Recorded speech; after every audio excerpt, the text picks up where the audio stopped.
On the eve of the college entrance exam, a fire broke out at the school. To save my childhood friend, I suffered severe burns all over my body and had my right arm amputated later. He knelt before me with his Tsinghua University admission letter, swearing that he would treat me well for the rest of his life. But 2 years later, when my skin grafts were complete, I had become adept at using my prosthetic limb, and everything was finally getting back on track. He set the fire himself and burned me to death in my sleep. He said, "If it weren't for you failing to save Lily, I wouldn't have lost her. So, you should go to hell and keep her company." When I opened my eyes again, I was back at the scene of the fire before the college entrance exam. Yang, can we switch seats? I have a question I want to ask Shin-Chi. When I looked up, I met Lily's gaze. Her face flushed as she lightly twisted her body, acting coquettishly. The blackboard displayed the countdown to the college entrance exam, and everyone was dressed in identical school uniforms, and right beside me was Shin-Chi, my childhood friend who grew up with me. Realizing I had been reborn, I gasped for air as if surfacing from drowning. Yang, what's wrong with you? Fine, if you don't want to switch, then don't. But don't pretend like that to scare me. I'm really timid. The one speaking is Lily, Shin-Chi's beloved. Shin-Chi also glanced at me with a hint of reproach. Yang, stop fooling around. I promptly got up and sat in Lily's seat. You can sit here for the next class. After all, the fire from my past life is about to happen soon. Sitting in Lily's seat, I pretended to be doing problems with my head down, but in reality, I was still processing the fact of my rebirth. My heart was pounding like a drum, and I pressed the pen tip so hard into the book compared to the fire that would happen in a moment. Shin-Chi's gaze fixed on me was nothing. I didn't alert my classmates. There would be a fire soon. Everyone, run. I couldn't explain how I knew. More importantly, in my previous life, aside from the three of us, everyone else was safe and sound. As the class bell rang, I quietly shifted my chair. 3, 2, 1. The fire alarm blared, and with a shout of fire, everyone rushed outside. Just like in the previous life, Shin-Chi kept a tight grip on Lily. I followed behind the two of them, watching as Lily was pulled and slammed into the stair railing. Her head hit with a thud, and she immediately lost consciousness. Shin-Chi also fell to the ground right after, with the rapidly spreading fire closing in behind him. As for me, I dashed out in a single stride, following the flow of the crowd. It was the same in the previous life, but the situation was urgent. Even with all my might, I could only drag Shin-Chi out alone, but Lily died in the sea of flames this time. I calmly observed the situation and realized that Lily's death could only be blamed on Shin-Chi himself. Shin-Chi ran too fast. Lily couldn't keep up. If he hadn't held on tightly, Lily might not have fallen. After running out,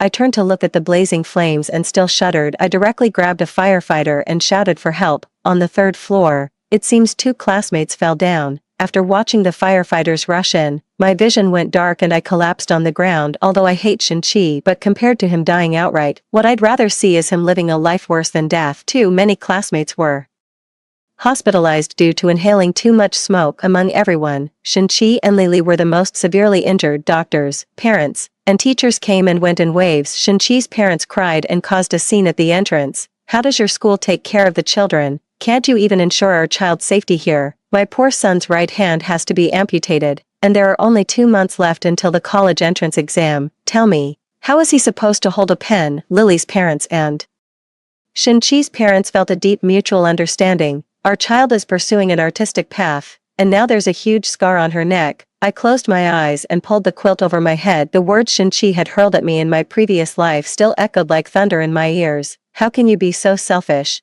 Just because you like me, but I like Lily, you won't save her. Yang, in this lifetime, I could never like a malicious woman like you. After Lily woke up, unable to accept her injury, she had cried and made a scene 3 or 4 times in the hospital. Shin-Chi didn't wake up until 3 days later. For some reason, they were both assigned to the same hospital room. While I was out for a stroll, I happened to see Shin-Chi holding Lily with his only remaining left arm. Don't be afraid, this is the heavens being jealous of your beauty, leaving a special painting on your body. I used to blame myself for being too proud, always thinking I'd tell you after the college entrance exams. Lily, I like you too. We've been through hardship together, which tests true feelings even more. No matter what you become, I'll always like you. I smiled. Did Shin-Chi forget that he still had a burn scar on his own face just like me in my previous life? It looked fierce and disgusting. I guess Lily hasn't forgotten. So, this was the only time I didn't hear Lily answer Shin-Chi. 2 days later, the classmates who were not seriously injured began to be discharged from the hospital. 1 After another, when I was in the parking lot with my dad, ready to go home, I heard a sound of sobbing. Looking around, it was Lily hugging a man and crying her heart out. Woo-woo, please don't leave me. I've talked to my mom, and once the wound heals, I'll get a skin graft. Please don't break up with me. Okay, look, my face is fine. The man didn't look old, but he gave Lily a hard shove. Get lost. Don't think I don't know you're looking for a pretty boy at school. You make me sick. Get the hell away from me. My dad craned his neck, nosy as ever. Isn't that someone from your class, who's the pretty boy at school? I smiled and looked away. Shen-Chi, impossible. Shen-Chi is top tier, destined for Tsinghua or Peking University. How could he be like that? I smiled without saying a word. Even Tsinghua and Peking University can't compete with him being a hopeless romantic. Moreover, in this lifetime, he lost his right hand. He might not even get into Tsinghua or Peking University. 3. With the college entrance exam approaching, we moved to a new campus to continue our classes. Shen-Chi sat there with his right hand bandaged, looking quite determined despite his injury, and Lily sat right next to Shen-Chi, both of them injured. They actually made a fitting pair. During the meal, Lily fed Shen-Chi bite by bite. Occasionally, someone teased them, "You two are like a hardship support group." What support group? They're clearly a couple in adversity. The classmates sighed in sympathy, while Lily blushed and offered no explanation. Look, Shen-Chi has been eating much more with Lily feeding him. I just wonder what they'll do during the college entrance exams. Even if they are a couple in adversity, Lily can't exactly write the exam for Shen-Chi, can she? Watching Shen-Chi's expression freeze, I silently praised this clever talker. In my past life, my injuries were far more severe than Shen-Chi's are now, causing me to miss the college entrance exam and forcing me to repeat a year of study. But Shen-Chi has been called a genius since childhood, effortlessly winning awards in math Olympiads and English competitions. Would such a prodigy really repeat a year of school? I lowered my gaze and sped up the pace of solving problems with my pen. No matter how Shen-Chi performs this time, I must exceed expectations. When I returned home on Saturday, Shen-Chi's mother was at my house with a worried look, sighing in distress. Seeing me, she seemed to have found a lifeline. Yang, could you help Auntie persuade Shen-Chi to repeat a year of school? I raised an eyebrow, almost letting my sarcasm show. Now you come begging for my help? Our families are neighbors. Shen-Chi's mother practically watched me grow up. In my past life, after my accident, she knelt before my mother in tears. She said that once we reached the legal age, we would get married, and that no matter what, they had to thank me for saving Shen-Chi. But what about 2 years later? Countless times, I overheard her calling Shen-Chi, "Son, you're a Tsinghua student now. Remember to look for a good match there." Oh, it's not that our family is ungrateful, but shouldn't Yang be reasonable too? Let her think about all the favors she's received from us these past 2 years. A disabled person like her, is she really a suitable match standing next to you? This family's attitude sure changed quickly. Seeing her tearful face now, I withdrew my hand. Auntie, Shen-Chi is very obedient. You should talk to him yourself. After seeing Shen-Chi's mother off, my mom was still a bit annoyed with me. Yang, are you keeping your distance from Shen-Chi just because he got hurt? I laughed in frustration and said bluntly, Shen-Chi won't repeat a year. For on Monday, Shen-Chi and Lily indeed had an argument. These two didn't have to do the morning run during the big break, and they were making a huge racket in the classroom. Shen-Chi, listen to what you're saying. Repeating a year. So you want me to go to university alone? I could never accept a long-distance relationship. Shen-Chi pressed his lips tightly together, his face deathly pale. But my hand, Lily, I promise I'll get into a university in your city next year. Okay, I've asked the doctor. A prosthetic can't be fitted in just 2 months. Standing outside the door, I could clearly see Lily sneer and roll her eyes. She turned and leaned into Shen-Chi's embrace, gently stroking his wound with one hand. But Shen-Chi, you're a genius. It's a whole 2 months. You could just write with your left hand. Don't blame me. I really want to enter university with you. Youth is only a few years. I don't want us to have any regrets. A faint glimmer of starlight returned to Shen-Chi's dim eyes. He grasped Lily's hand in return, his face filled with urgency. Really, Lily, you really don't mind my arm? The conversation that followed between the two was too mushy. I couldn't help but knock on the door. Sorry. The teacher asked me to get her microphone. Shen-Chi avoided my gaze for no apparent reason. When he looked at me, Lily curled her lips at me, as if showing off something. I had no interest in engaging in a war of words with them in this lifetime. What I most want to see is the outcome for the two of them. 5. Shen-Chi really started practicing writing with his left hand. However, his writing speed was very slow, and he couldn't finish the exam paper during the 3rd mock test. Even so,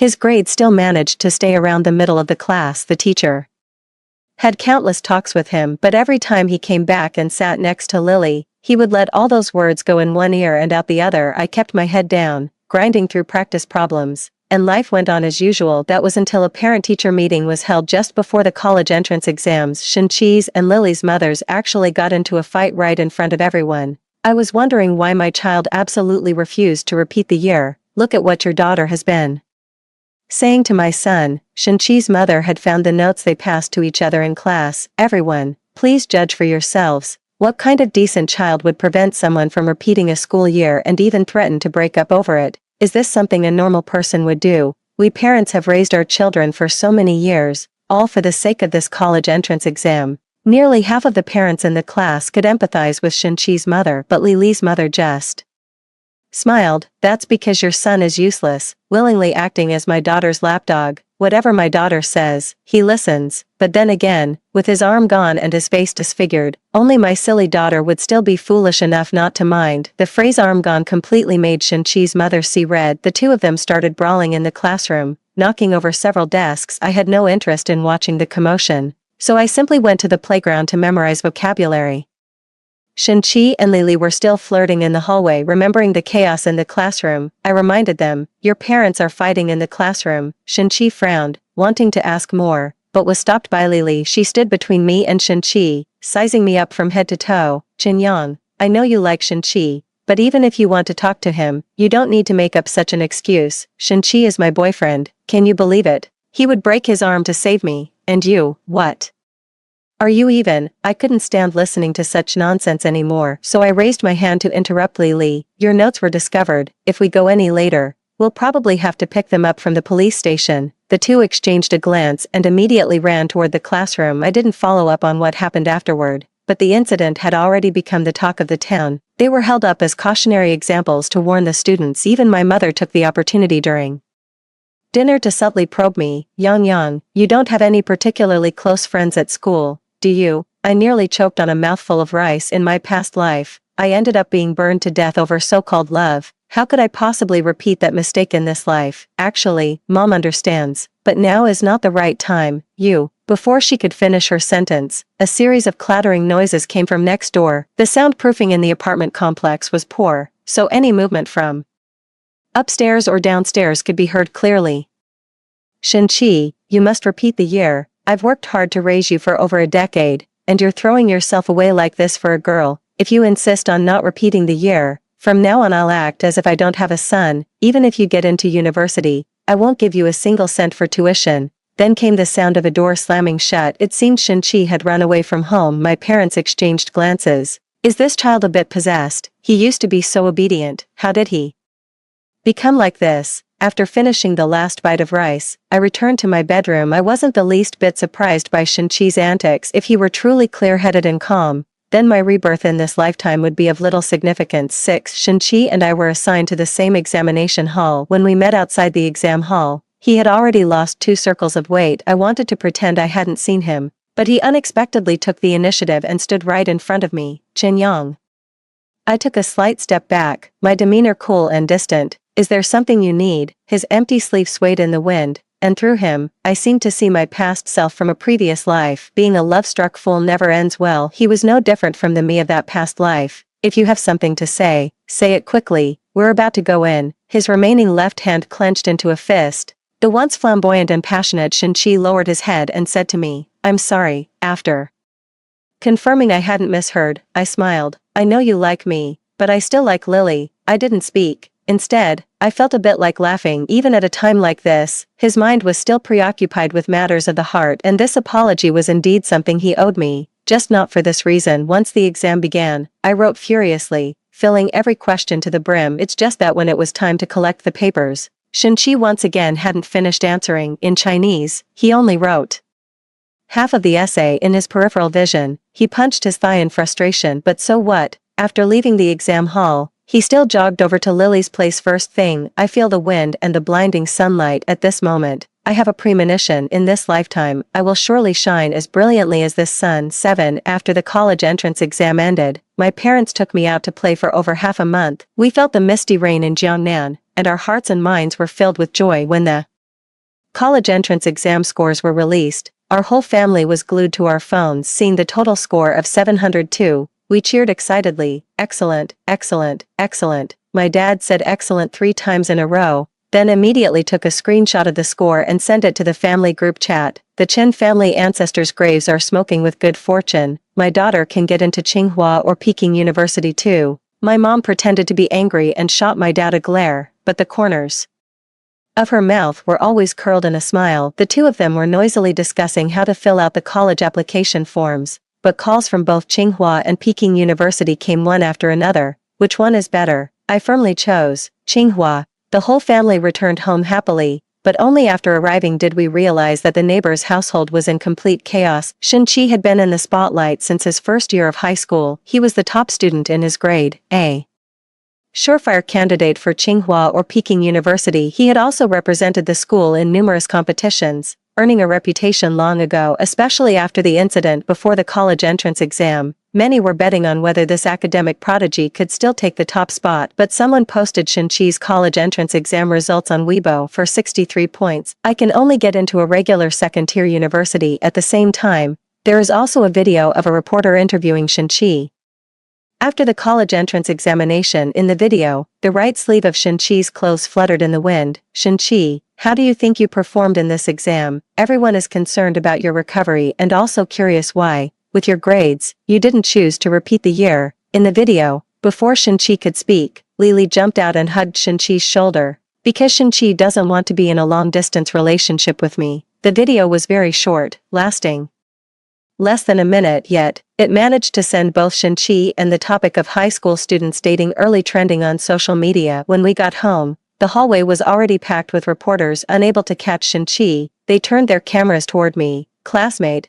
I heard you and Shin-Chi are childhood friends. What's your take on him taking the college entrance exam? Did you know Shin-Chi is dating early? One camera after another surrounded me, leaving no room to move with no other choice. I had to pick a question and answer it. Lily is Shin-Chi's choice. We have no right to interfere. After saying that, my parents led the way, pushing through the crowd and rushing me back home. Not long after, another argument broke out at Shin-Chi's house. My parents and teachers were busy helping me choose schools, completely swamped with work. I was watering the flowers on the balcony when I turned around and saw Shin-Chi on the neighboring balcony. He looked at me, his lips parting slightly, and finally gestured toward his phone. Oh, I had already blocked Shin-Chi 2 months ago. It seems he probably hasn't discovered this matter yet. 8. Public opinion has been intensifying, and the once prodigious youth has now been held up as a cautionary tale. In the dead of night, ambulances had visited Shin-Chi's home several times. I heard that Shin-Chi's mother had been so angered that she fell ill. I didn't concern myself with what happened afterward. Instead, after submitting my college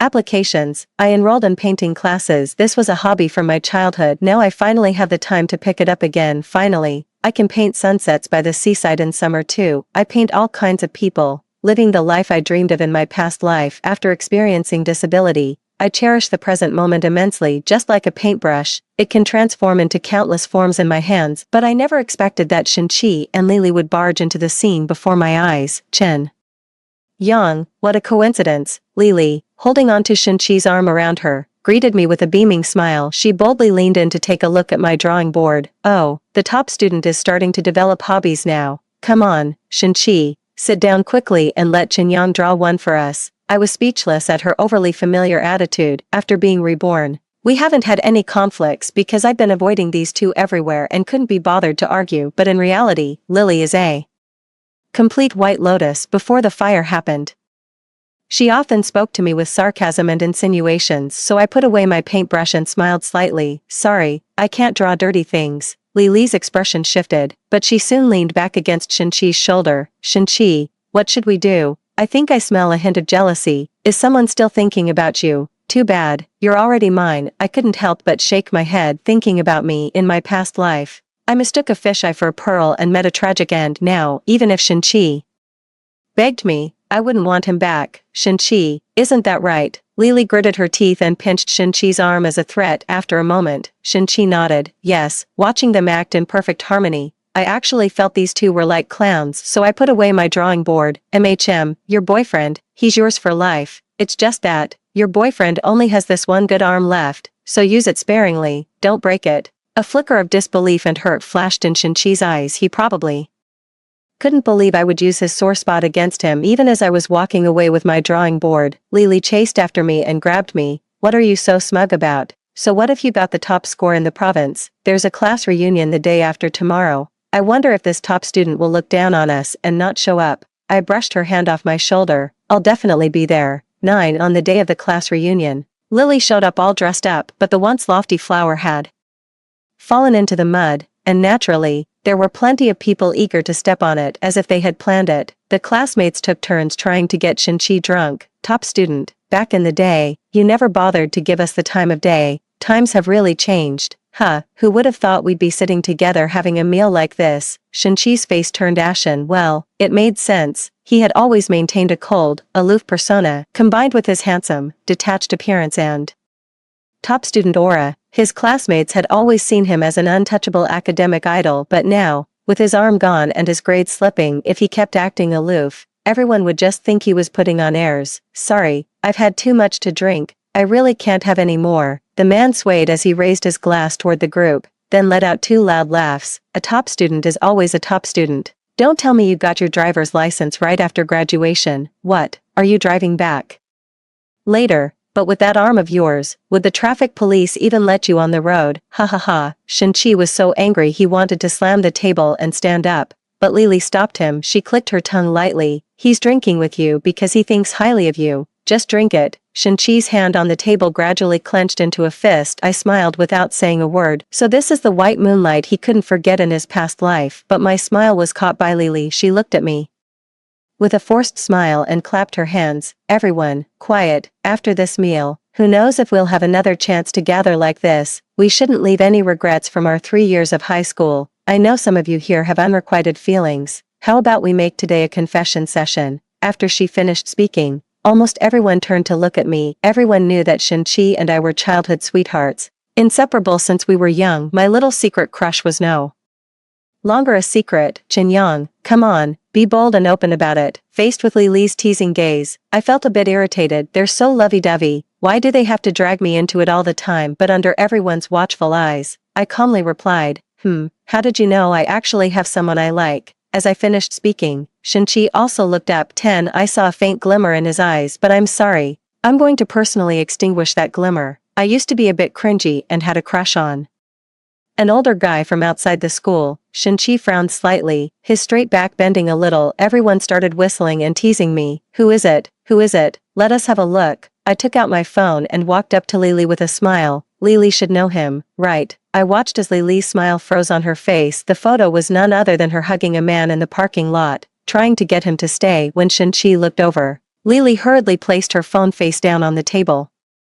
I teased her. Why are you reacting so strongly? Isn't having Shinchi enough? Could it be you're already eyeing someone new? Lily forced a calm expression and took Shinchi's hand, saying, how could that be? Lily behaved well for the rest of the meal and didn't cause any more trouble. After returning home, I received a flurry of text messages from her. What are you trying to do? Why do you have that photo? That was all in the past. It doesn't count, you hear me? If you dare send it to Shinchi, I'll strangle you. I pulled Lily into the blacklist with a look of utter disdain on my face. You're so grown up, yet you're still learning to threaten people like others do. Besides, the man in the photo had hair of all sorts of colors. I'm afraid only Lily would consider him a hot commodity. 2 days later, I received another friend request verification message from Shinchi. He asked me, who is that person from outside the school? I let out a cold laugh. See, this is what men are like. The inherent flaw of insatiable greed is always there. I simply pretended not to see Shinchi's message and went to the supermarket with my mom instead. School is about to start soon. As for Shinchi and Lily, out of sight, out of mind. 11. On the day I went to register at the university, my parents accompanied me. The old couple dropped me off at the school and refused to go any further. Oh, hurry up and go. Your dad and I can finally relax at home. Little tag-along. Your old man is going to have some alone time with your mom. I reluctantly said goodbye to them, but when I turned around, I saw the two of them hugging and crying at the school gate. Everything at university felt new and exciting to me. In my past life, I died in a fire before I could even start school. After retaking the college entrance exam, every time I wanted to visit Shinchi at his school, I was turned away. He put it nicely, saying, you're terrible with directions. The campus is so big, if you got lost, I might not be able to find you, but later, when his friends invited me to join them for a meal, he said no, explaining, Jinyan doesn't like crowds. I know, he looks down on me because I have only one arm. This time, I set foot on Tsinghua University's campus myself. Is it big? The campus is indeed vast, but I won't get lost, nor will I lose myself in the dazzling world. After the military training ended, I mustered the courage to run for a class committee position. Unexpectedly, the role of class monitor fell to me. I became overwhelmingly busy at university, with no time at all to spare for Shenqi and Lili. But one day, a text message shattered my peaceful life. Qinyang, waiting for you at the school gate. I replied with a question mark, but the other person didn't respond again. I thought it was a prank from my roommate, but when I arrived at the school gate, I saw Lili's ex-boyfriend. It's not that I recognized him, but his flashy, colorful hair was just too eye-catching here. He walked towards me wearing a boy t-shirt, with a smirk on his face. Qinyang, I heard you've liked me for a long time. I accept your pursuit. From today on, you're my girlfriend. I took half a step back, filled with deep regret. It must have been Lily who said it. I shouldn't have joked about this matter in the first place. With an apologetic look on my face, I waved at the big guy. Sorry, I think you've mistaken me for someone else. I don't like you, so don't come back again. I wanted to slip away, but he blocked my path back to the school. Are you fucking messing with me? I've already bragged to everyone that I have a girlfriend from Tsinghua University. No way, you have to agree, whether you want to or not. Fortunately, his loud voice attracted the school security guards, allowing me to escape. 12. After returning, I inquired about Lily. It was truly a case of not knowing until you hear, and being shocked once you do. High school friends can be endlessly chatty when it comes to gossip. Shenqi scored over 400 points and actually followed Lily to a private art college. Seriously, can I get a love-struck person like that too? I blinked, surprised. And then, how are they doing lately? My friend got excited and started talking animatedly on the video call. Guess what? Even though Shenqi had skin grafting done and isn't as ugly anymore, he lost an arm. He only has one arm now. A friend of mine who goes to the same school as them said everyone's teasing Lily about having a Yonghua for a boyfriend, saying she won't even need to disguise herself to debut after graduation. Lily isn't a good person either. I heard she's been flirting with several guys in her class. After hanging up the video call, I pretty much understood the situation. Most likely, Lily took my words seriously, became dissatisfied with Shenqi, failed to win back her old flame, and in a fit of anger, spilled the beans about my casual boasting. As soon as the big brother heard I was a Tsinghua student, he got some shady ideas. I didn't intend to pay any attention to this matter, but 2 weeks later, that guy sent me a threatening text message. If you don't agree, I'll make sure you become famous all over the school. The next day when I went to class, that head of multicolored hair appeared in my classroom. To be honest, my heart skipped a beat. 13. The old professor teaching the class was very tolerant. He welcomed everyone to attend his lectures, but only on the condition that you don't cause any trouble. After he interrupted the old professor's lecture for the third time, the professor finally lost his temper. Which department are you from, student? My palms began to sweat. The boy stood up lazily, with a look of utter disregard on his face. He gestured toward me with his chin. Professor, I'm not a student here. I'm Qin Yang's boyfriend, just accompanying her to class. The classroom erupted in an uproar. My face flushed red from his words, and any attempt to explain was drowned out by the students' jeers. After class, the teacher also spoke to me privately. He said, "Let this be the last time." After returning to the dormitory, I forced my trembling hands to send the photo to Lily. If you don't resolve this matter, I'll send this photo to Shenqi. Lily called me back immediately. On the other end, she was laughing and joking,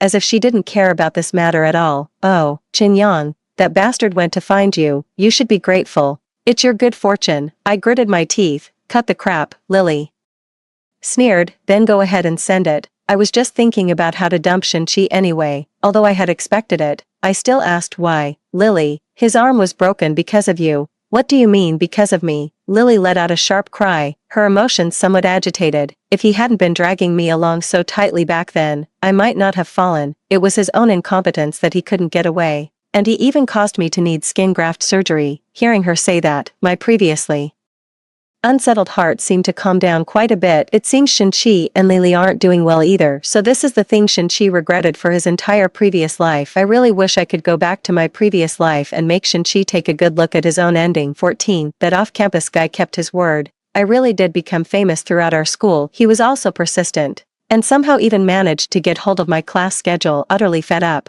I decided to have a talk with him. His demand was simple: be my girlfriend and give me a child. My family needs someone with your high intelligence. I laughed in disbelief. Why should I? I don't even know your name. You don't need to know. He leaned arrogantly against the wall. If you don't agree, I've got plenty of time to waste on you. You worked so hard to get into university, you wouldn't want to get expelled, would you? Seeing my silence, he leered and shoved a room key into my hand. Come here when you've made up your mind, I'll be waiting. I turned around and reported him to the police, then made the recording public. That creep was dealt with by the police and never showed his face again. With the misunderstanding cleared up, I can finally hold my head high and live with dignity. Perhaps because he had previously misunderstood me, the professor even gave me an extra opportunity to accompany him to an off-campus lecture. Although accompanying him to the lecture doesn't offer me any tangible benefits, I know this professor is a highly paid external faculty member at our university. Getting closer to him would be of immense help for my graduate school entrance exams. Before setting off,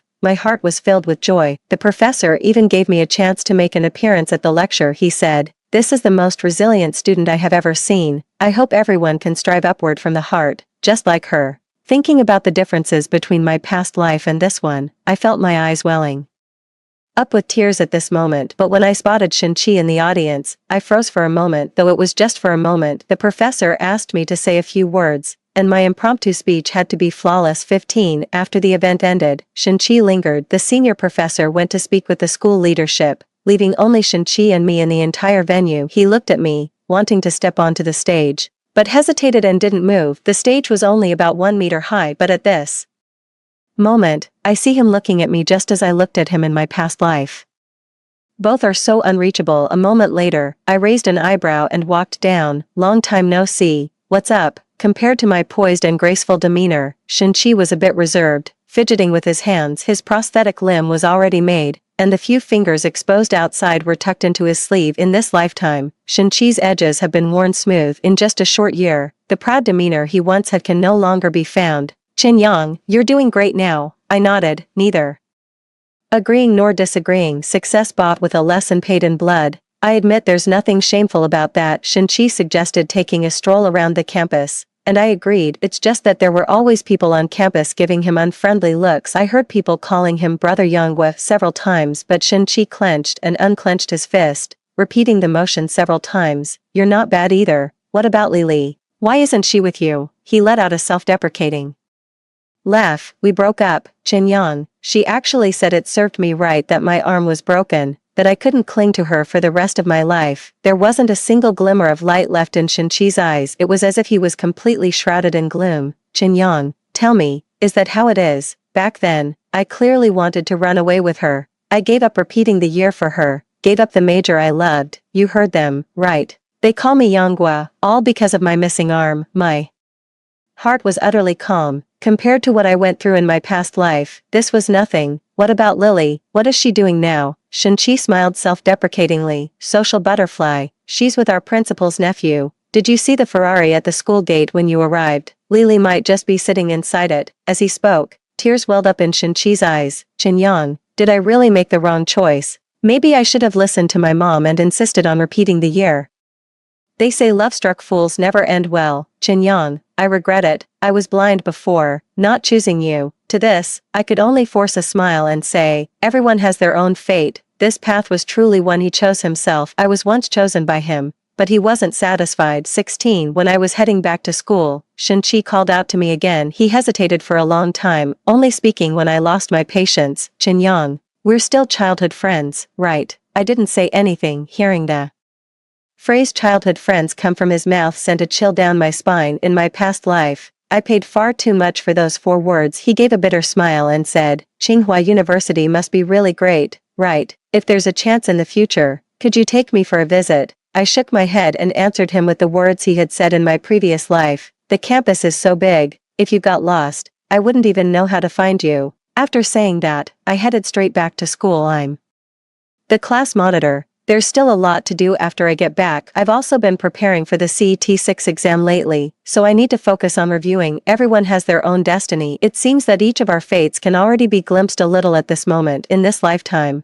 My best days are still ahead. The end. Story 2. I'd been married to my childhood sweetheart for decades when he died. Only then did I discover he'd been in love with my best friend all along. Every time he brought me bubble tea or snacks, it was just an excuse to give her the same. He never confessed his feelings to anyone, silently watching as she dated other men. As they were locked in a passionate kiss, he turned to me with a smile and asked if I'd be with him later. We had a daughter together and lived in bliss, but on his deathbed, he clutched my hand tightly. Ching Ching, if we could turn back time, would you help me pursue Qing Yen? My greatest regret in life was letting her slip away and choosing you out of spite. What I thought was mutual devotion turned out to be his reluctant compromise. I coldly withdrew my hand, watching his heartbeat fade to stillness. Very well. In this new life, I'll grant you your wish. When I opened my eyes again, the acrid smell of disinfectant still lingered in my nose, yet the surroundings had completely changed. Instead of waiting for a death certificate at the hospital, I found myself waking up slumped over a desk. My left shoulder suddenly sagged under a weight. Someone gave me a firm pat on the back. Turning instinctively, I met the smiling eyes of my childhood friend Duan Xiao. Daydreaming. Class is about to start. Didn't sleep well last night. I got you coffee. With that, his desk let out a loud thud, the sound of a bottled coffee being slammed onto the desk as if trying to get someone's attention. I met his gaze, clear and bright. They seemed to hold nothing but me when looking my way. In my past life, it was those same earnest, focused eyes that deceived me into giving all my affection. Recalling his dying words now, I can only feel the bitter irony. I don't like coffee. Looking back, all the signs were there from the beginning. It's Gu Qingyan who loves coffee, never me. Duan Xiao froze, as if bewildered by my unusually stern and direct rejection from someone who always wore a smile. He offered an ingratiating smile, peering at me cautiously. He asked, "Then what would you like?" "I'll get it for you after class." My deskmate and bestie Gu Qingyan shot me a glance, then she flashed Duan Xiao a sweet smile. "No worries, I'd love to drink it. Ching Ching, you can give it to me." The moment she finished speaking, Duan Xiao snapped out of his daze and handed her the other bottle he'd been clutching tightly. "This is for you." An uncharacteristic blush crept across the young man's handsome face. I took in their subtle exchange with a glance. I declined the coffee on the table and gave it to Gu Qingyan. She blinked at me playfully and said, "Basking in our Ching Ching's glory again, aren't we?" But that afternoon, while washing my hands, I overheard her gossiping with other girls in the adjacent restroom. "You know what? She's so fake, flaunting that Duan Xiao cares about her. If it weren't for liking Duan Xiao, who'd even be friends with her?" To escape that toxic love triangle, I asked our homeroom teacher to change my seat. She was staring at my class ranking with concern. "Ching Ching, I know you're a good kid, but you can't just focus on making friends instead of studying. You've dropped 20 places this semester. You used to be in the top 5. At this rate, how will you ever get into a top-tier university?" "Mr. Zhang, that's exactly what I wanted to talk to you about. I'd like to change my seat." Mr. Zhang gave me a surprised look. I was the one who originally asked our homeroom teacher to sit next to Gu Qingyan. I offered to give her a helping hand with mutual study sessions. Her grades improved significantly. Meanwhile, my own performance declined due to lack of focus. That's why in my past life, I only managed to get into a mediocre 211 university. Missed my dream school by a hair's breadth. If I could live again, I'd make up for all my past regrets. Stepping out of the homeroom teacher's office, I was surprised to find Duan Xiao waiting for me outside. Since starting high school, he'd shot up like a weed, quickly growing into a tall, handsome young man. I had to tilt my head up to meet his gaze. Duan Xiao pressed his lips together, looking slightly uncomfortable. Then something warm pressed against my arm. Looking down, I saw it was a carton of skimmed high-calcium milk. So he knew what I liked all along, just never bothered to give it to me before. This time I accepted it. Seeing me smile, the tension finally left his face. Just as he was about to speak, I beat him to it. I asked the homeroom teacher to seat you next to Gu Qingyan. "I know you like her, don't waste this chance." Duan Xiao froze in place, his face devoid of joy. I gave him one last glance before brushing past him. The homeroom teacher worked with impressive efficiency. The seats got rearranged right after physics class ended. Never expected I'd end up sharing a desk with Jiang Ji, the top student in our class and grade. He's usually a man of few words aside from answering questions. I've never heard him speak. The pencil paused mid-calculation on the scratch paper. Upon hearing someone would occupy the perpetually empty seat, just lifted their gaze to glance at me. Behind the glasses, dark eyes remained still as stagnant water. That day, I finally managed to attend all classes with undivided attention. The air felt fresher without those two around. Just after evening study session, as I was deep in writing frenzy, a shadow fell beside me. It was Duan Xiao. He called my name with the same familiar warmth as always. Ching Ching, let's walk home together. His voice carried a barely concealed excitement. Must be thrilled about sitting next to his crush. Without looking up, I replied, you go ahead, I'll stay a bit longer. Duan Xiao remained still, either oblivious or choosing to ignore the distance in my tone. 2. He blocked the overhead light, bracing his hands on my desk. His voice stayed warm and familiar. Cramming for another hour won't boost your grades. It's safer to head back early. I've got to head out first. Who's walking you home? He leaned in closer, his slightly elevated body warmth radiating through the space between us. I looked up and found myself lost in his smiling eyes. With his backpack slung casually over one shoulder, he maintained that effortless, carefree demeanor as if he was certain I'd agree. Peering over his shoulder, I saw Gu Qingyan standing behind Duan Xiao, her face slightly contorted. She'd been glaring at me intently, clearly not expecting me to look back. Her expression froze momentarily before she forced a stiff, painfully awkward smile. The corners of my lips curled into what must have been a rather wicked smile. None of your business. Don't you like Qingyan? Just walk her home then. Stop blocking the light, you're in the way. Duan Zhao's face suddenly paled several shades, his fingertips gripping my desk edge flushed crimson from the pressure. His breathing grew slightly ragged, and his eyelashes trembled faintly. Called out on his true feelings. He instantly flew into a shameful rage. His tone suddenly sharpened. Ching Ching, are you mad about the coffee incident? That doesn't give you the right to spread rumors.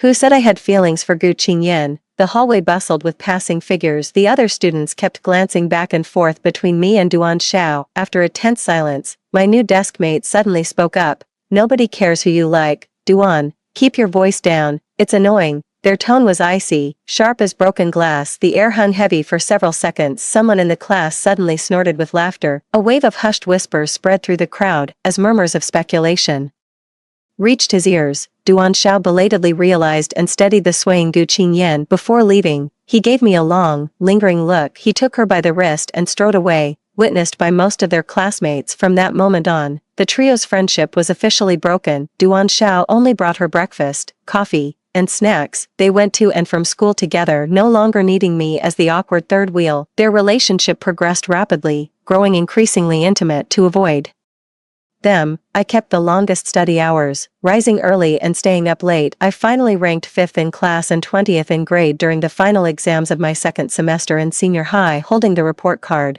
I felt a profound sense of control over my destiny. My eyes traveled upward, finally resting on the top line. The academic legend who's always looked up to but never surpassed, Jiangji's reputation stands unshakable. With no weak subjects and near-perfect scores on objective tests, I suddenly burst out laughing. He operates with the precision of a supercomputer, emotionless, flawless execution. Staring at my crippled physics notes, I suddenly felt the urge to humbly seek guidance. Glancing sideways, I noticed his gaze fixed blankly out the window. Lost in thought, following his line of sight, I saw tangerine-hued sunset clouds drifting across the sky. Sensing my stare, he gave me an indifferent sideways glance. It was phrased as a question, yet delivered flatly like a statement.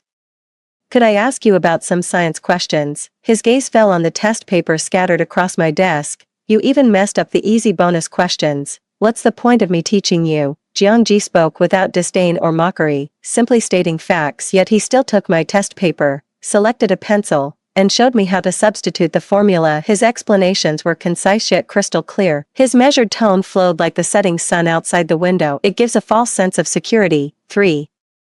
After going through the test paper, he handed it back to me. The moment I took it, he suddenly looked at me. His pitch-black eyes were unfathomable. You've made great progress. Now that your grades are back up, don't let them slip again. I froze for a few seconds, then nodded firmly. In this lifetime, I won't get caught in their love games anymore, and I'll never back down again. That evening, there wasn't a single cloud in the sky, yet the rain came without warning. Jiangji didn't have an umbrella, so I offered to walk him to the bus stop. He looked at me for several seconds. My ride's here, I can drop you off on the way. His tone was flat, still carrying that icy detachment, but I didn't find him as difficult to get along with as people made him out to be. Holding an umbrella for him was awkward because of his height. He noticed my awkwardness with the raised arm, his slender fingers wrapping around the umbrella handle. Let me hold it. The umbrella was small, and we walked side by side in silence, yet I could feel it tilting subtly in my direction.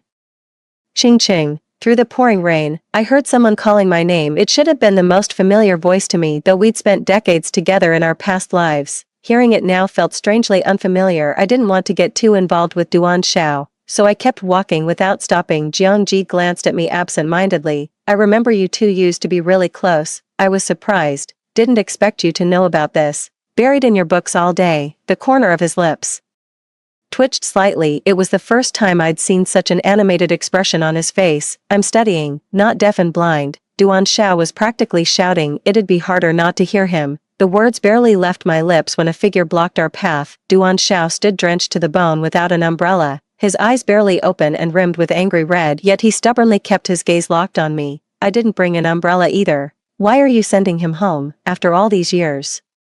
We've known each other. Do these few months sitting beside him really mean more? All this time, he'd been completely absorbed in his growing intimacy with Gu Qingyan. I was happy to see it happen every time we met. He'd avert his eyes like I was a stranger. What right do you have to question me? I looked at him calmly. Do you really think I don't know why you approached me? He froze momentarily, seemingly lost in thought. Seizing the opportunity, we slipped past him and left. Yes, I should have realized this in my past life. His sudden attentiveness wasn't because our parents were friends, it was because the transfer student Gu Qingyan and I got along well. She had delicate features and a gentle personality, yet she was bold enough to wear a pretty floral dress beneath her school uniform on her second day. She took the initiative to greet me and said she wanted to be friends. Her eyes were sparkling, so captivating they could melt your heart when she looked at you, and just like that, we became friends. We started having meals together and going to PE class as a pair. Soon after, Duan Xiao from our class also began getting closer to me. We used to be just nodding acquaintances before. After Gu Qingyan arrived, she started acting all chummy with me. The friend I thought I knew had ulterior motives all along. What I mistook for special favor was just his ploy to get closer to her. As the rain intensified,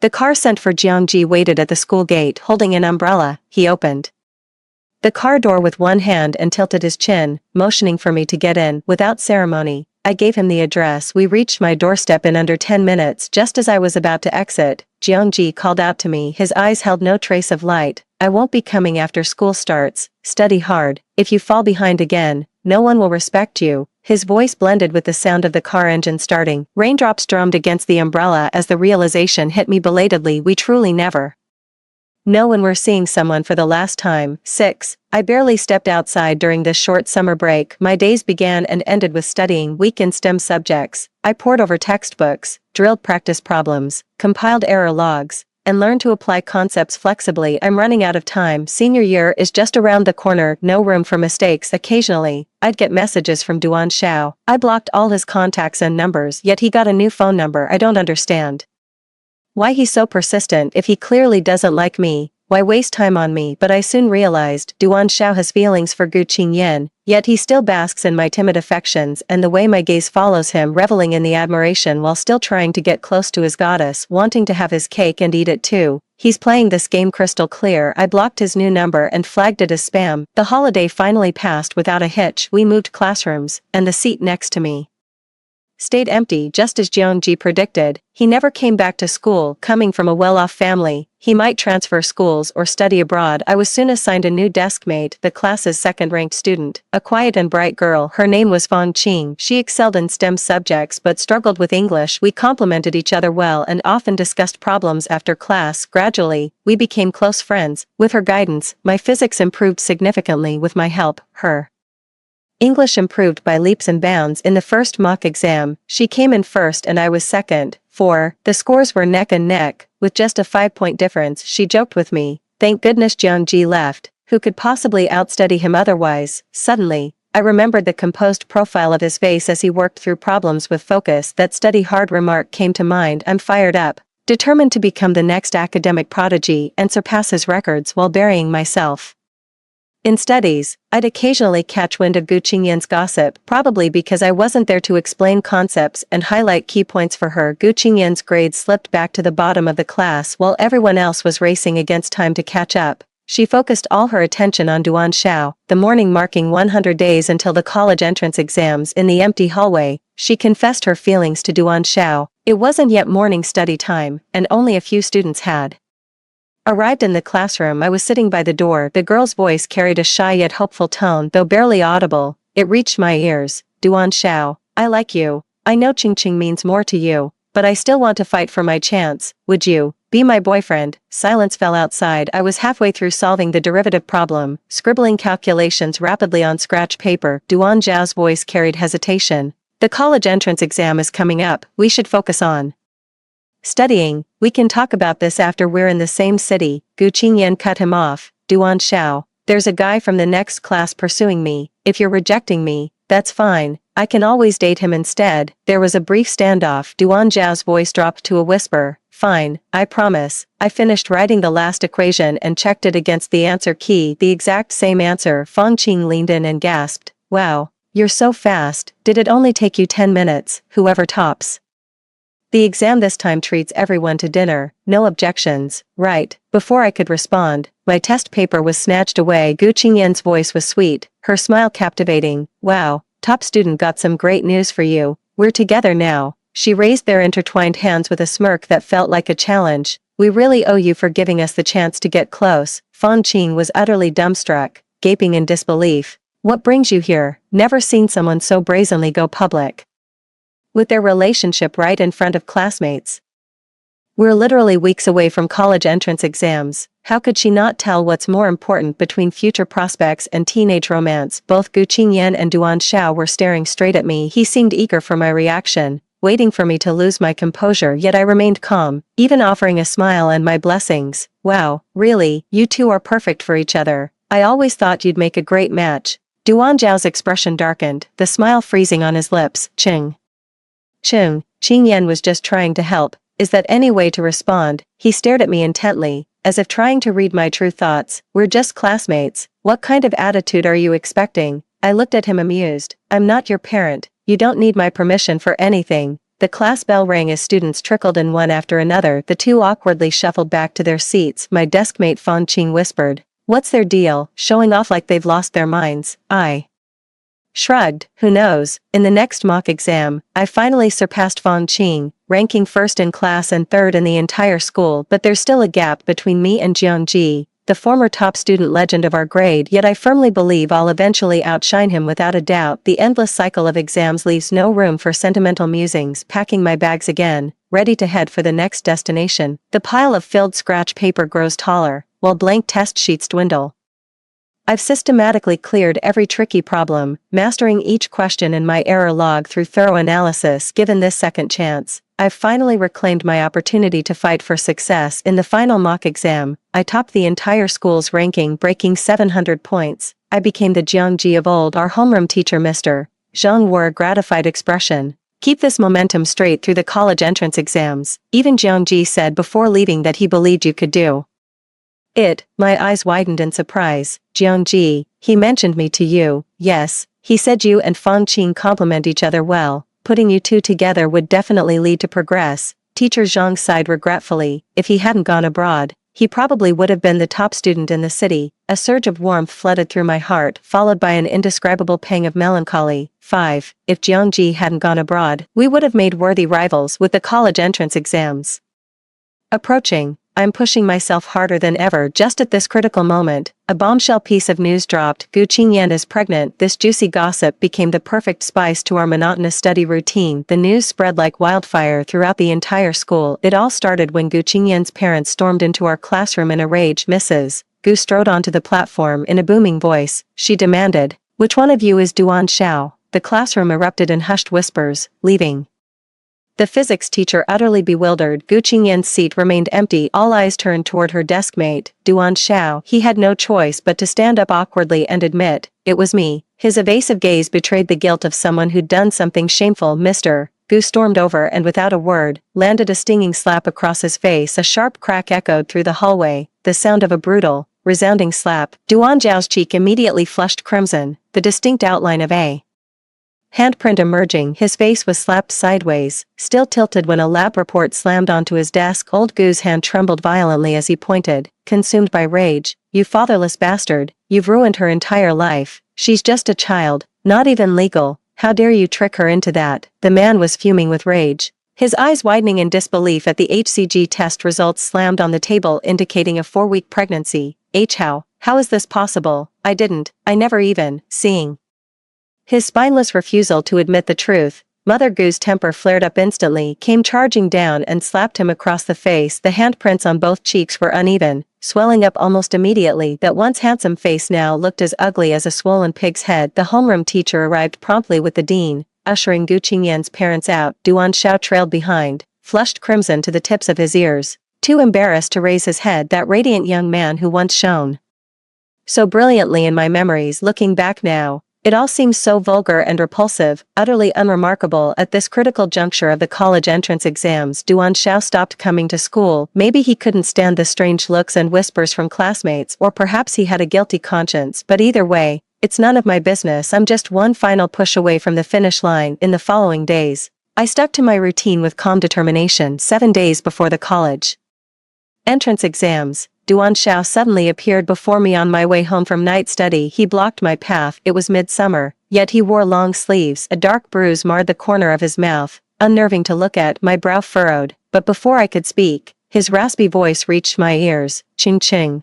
believe it or not, I didn't do it. We talked, yes, but it never went that far. She was the one timing. She failed to protect herself, yet told her parents I was to blame. Ching Ching, the report proves everything I said is true. You've got to believe me. The boy's once proud spine now slumped in defeat. Bloodshot eyes stared from sunken sockets, his gaunt face barely recognizable. His pleading gaze locked onto mine, begging for my trust. But what difference does it make whether I believe it or not? Every choice you've made is your own doing. You've no one else to blame, real or fake. It's your life to live, none of my concern. The last glimmer of light faded rapidly from his eyes. What's he so disappointed about? This was literally his dream choice in his past life. Isn't it better without me standing in his way? For the next few days, I took a different route home to avoid running into him. On the day of the college entrance exam, my parents drove me to the test center. Perhaps due to the effects of reincarnation, my memories of the exam questions from my past life had completely faded. The moment the test papers were handed out, I began writing furiously. Those who chase the light will ultimately find their path illuminated. The moment I finished all my exams, I finally let out a sigh of relief. At last, everything was settled. On results day, I logged into the grading website. When I saw my score was hidden, I already had a pretty good idea. Prestigious schools I never dared dream of in my past life all extended their offers to me. I chose the renowned University of Washington. Seeing the proud, tearful joy on my parents' faces, it made every sacrifice worthwhile. When the rankings were announced, I could hardly believe my eyes. I thought I'd be the top scorer in the city, but that provincial ranking number left me rooted to the spot in shock. Provincial champion, that's a ranking high enough to surpass Jiang Ji. His name suddenly popped into my head. If we were still in touch, I'd love to brag about this thrilling news. I wonder where he is now, and if life's treating him well. The phone rang. It was a call from homeroom teacher Ms. Zhang. Her voice carried warmth and admiration. Ching Ching, congratulations on achieving the highest score in the province. Could you come to school when convenient? I have something to give you. I went straight to the office as soon as I arrived at school. Ms. Zhang asked about my college preferences and we had a long talk. Before I left, she handed me a letter. This is from Jiang Ji. She asked me to give it to you after your college entrance exams. It's getting late. You should head home soon. Words can't describe how I felt when I received that lavender envelope. My thoughts drifted back to last summer. Jiang Ji ran out of spare refills, so he borrowed a pen from me. I buy all my pens in bulk. The violet-colored casing. He asked, do you really like purple? I kept my head down, silently writing out English vocabulary words. I answered absent-mindedly, what a lovely color, don't you think? Just an ordinary pen. And that fleeting thought I'd barely noticed. To think he still remembered. I stepped into an empty classroom and carefully opened the envelope sealed with wax. I pulled out the letter inside. The edges of the stationery were adorned with violet floral patterns. He said, the first time I saw you, you were filling your cup at the water cooler. That day I had a fever and needed warm water for my medicine. You shared half your hot water with me. That's when I noticed the name on your badge, Ching Ching. I thought to myself back then, you must really love eating oranges. He said, every effort you make today is to avoid future regrets. I believe you've achieved what you set out to do. May your path ahead be smooth and your future radiant. It was a very simple letter, 3 pages poured from the heart, yet not a single word about themselves. At this very moment, I hold this rather weighty letter in my hands, yet I feel utterly at a loss. He's not in the class group chat, and no one has his contact information. This letter in my hand is the only connection remaining between us. Lost in thought, my phone suddenly rang. It was an unknown number. Almost involuntarily, I answered to hear a slightly distorted voice. It was Jiangji. Heard you topped the provincial exams. Just called to congratulate you. Still dazed, I asked, Jiangji, where are you? His melodious voice traveled through the phone. I got into a university in London and am settling in here. Which school did you choose? Was it Huada like you mentioned? Yeah, Jiangji, you've got an amazing memory. We were just desk mates for less than half a semester, yet you remembered every bold claim I casually made, though I knew it was just your good memory. I couldn't help being moved. I've forgotten what else we talked about that day. I only remember his smiling voice before hanging up. Wishing you a bright future. Our top scholar, 11. The school celebrated by hanging a banner with my name across it. They even posted my photo and admission letter on the gate railings. My parents made a detour during grocery shopping just to pass by, snapping a photo to share in our family group chat. Standing beside me was Fong Qing, the second highest scorer in our grade and my desk mate. We looked so youthful and full of vitality in that photo. That summer vacation was the most carefree time since my rebirth. Duan Xiao stopped bothering me after that, but I still heard about him through my parents' dinnertime conversations. Got into a tier 2 college. That doesn't add up. With Duan Xiao's grades, he could have easily made it to a 211 university. My mom sighed. Rumor has it he got involved in some scandal with a girlfriend. When the girl got pregnant, the whole school thought he was the culprit. Turns out he was taking the fall for some kid from the neighboring school. His mom told me he'd transfer to another school to repeat the year. I stayed completely silent the whole time, enjoyed the meal in good spirits. My father's cooking really hit the spot. I know I won't get to eat this often once I'm in college, so I'm savoring every bite. Mom suddenly asked me, Sweetie, I remember you and Duan Xiao used to be close. You talked about him all the time. Why don't you keep in touch anymore? I answered truthfully. He made such a spectacle when he started dating someone. I cut ties early to focus on my grades. My father looked at me with approval. You did the right thing, sweetheart. Stay away from him. He doesn't seem like good news. It suddenly hit me. Last lifetime when Duan Xiao and I got engaged. My dad sighed all night long that night. He talked with me for hours. Hear how Duan Xiao truly treated me through my own words. I thought he couldn't bear to part with me. But now I see my father was always better at reading people than I was. At the end of August, my parents accompanied me to registration. While waiting in the long ticket-checking line, I spotted Duan Xiao and Gu Qingyan in the adjacent queue. The two were carrying a large suitcase together, holding hands intimately. Looking every bit the picture-perfect couple, I turned away, pretending not to have seen. Gu Qingyan's voice carried from a distance. What a coincidence, Qing the genius, you heading to school registration too? Duan Xiao spotted me and quietly released Gu Qingyan's hand. His face flushed crimson as he turned away. I just muttered without further response. My dad asked with a chuckle, Xiao Duan, didn't you say you were retaking the exams? Why are you heading to City A? Duan Xiao had no choice but to greet my parents. His fingers nervously fidgeted along his trouser seams. Well, I'm afraid retaking the exams won't improve my scores, so I decided to enroll. Uncle Qing, Auntie Zhao, Qing, long time no see. His gaze shifted to me. His eyes held emotions I couldn't decipher, nor cared to. Talking to fools makes you foolish. I ignored him. He chatted with Dad for a while. Gu Qingyan kept looking at him expectantly, as if hoping he'd introduce her, but it never happened. Duan Xiao, isn't this the girl you adore most? Isn't this the love you've been chasing after? Then why, when it's right in front of you, do you always hesitate like this? He's far more complicated and awkward than I ever imagined. He was infatuated with Gu Qingyan's youthful beauty yet looked down on her actions. His cheap affection, utterly revolting. I dedicated myself to academic advancement throughout my 4 years in university, actively participated in events, and diligently learned experimental techniques, both in interpersonal relationships and academic pursuits. I strive to handle everything with perfection and appropriateness.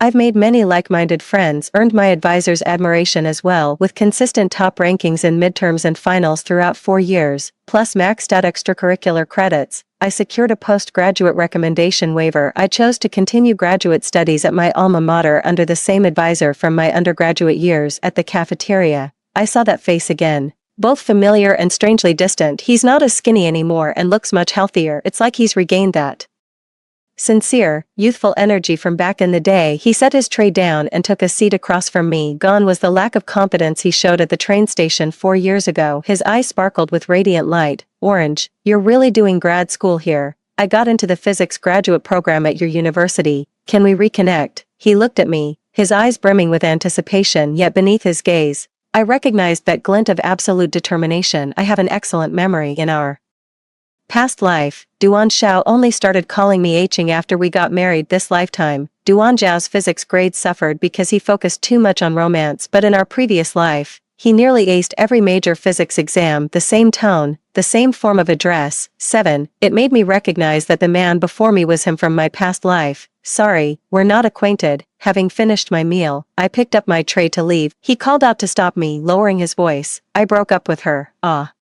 Chung, after all this time, I still think you're the better one for me. I know you've been reborn too. Can you forgive me? Give me another chance. Most men are cut from the same cloth. They're masters of calculation and scheming. Profit always comes first. Duan Sha knew that while beautiful women were desirable, a wife should be chosen for her potential and equal standing. In my past life, I had a stable job and was gentle and refined. I took excellent care of him and our daughter, but what good did it do if I'm given a second chance? Is it just to squander it and repeat the same mistakes? I never hated you, let alone forgave you. I looked at him calmly. In my world, you're nothing more than a passing stranger, not even worthy of being called a friend. Shall I spell it out? Everyone looks down on you for what you've done, myself included. Instead of begging for my forgiveness, why not prove to everyone that the choice you've been obsessing over was the right one? He stood there, speechless. Throughout my 3 years of graduate school, I never saw him again. After completing my master's degree, my advisor helped me secure a position at a nationally renowned research institute. The institute provides housing allowance after the probation period. The salary triples from previous levels. I know education can change one's destiny. Only when I became a completely new version of myself did I truly realize the importance of choices. Another year has passed with spring giving way to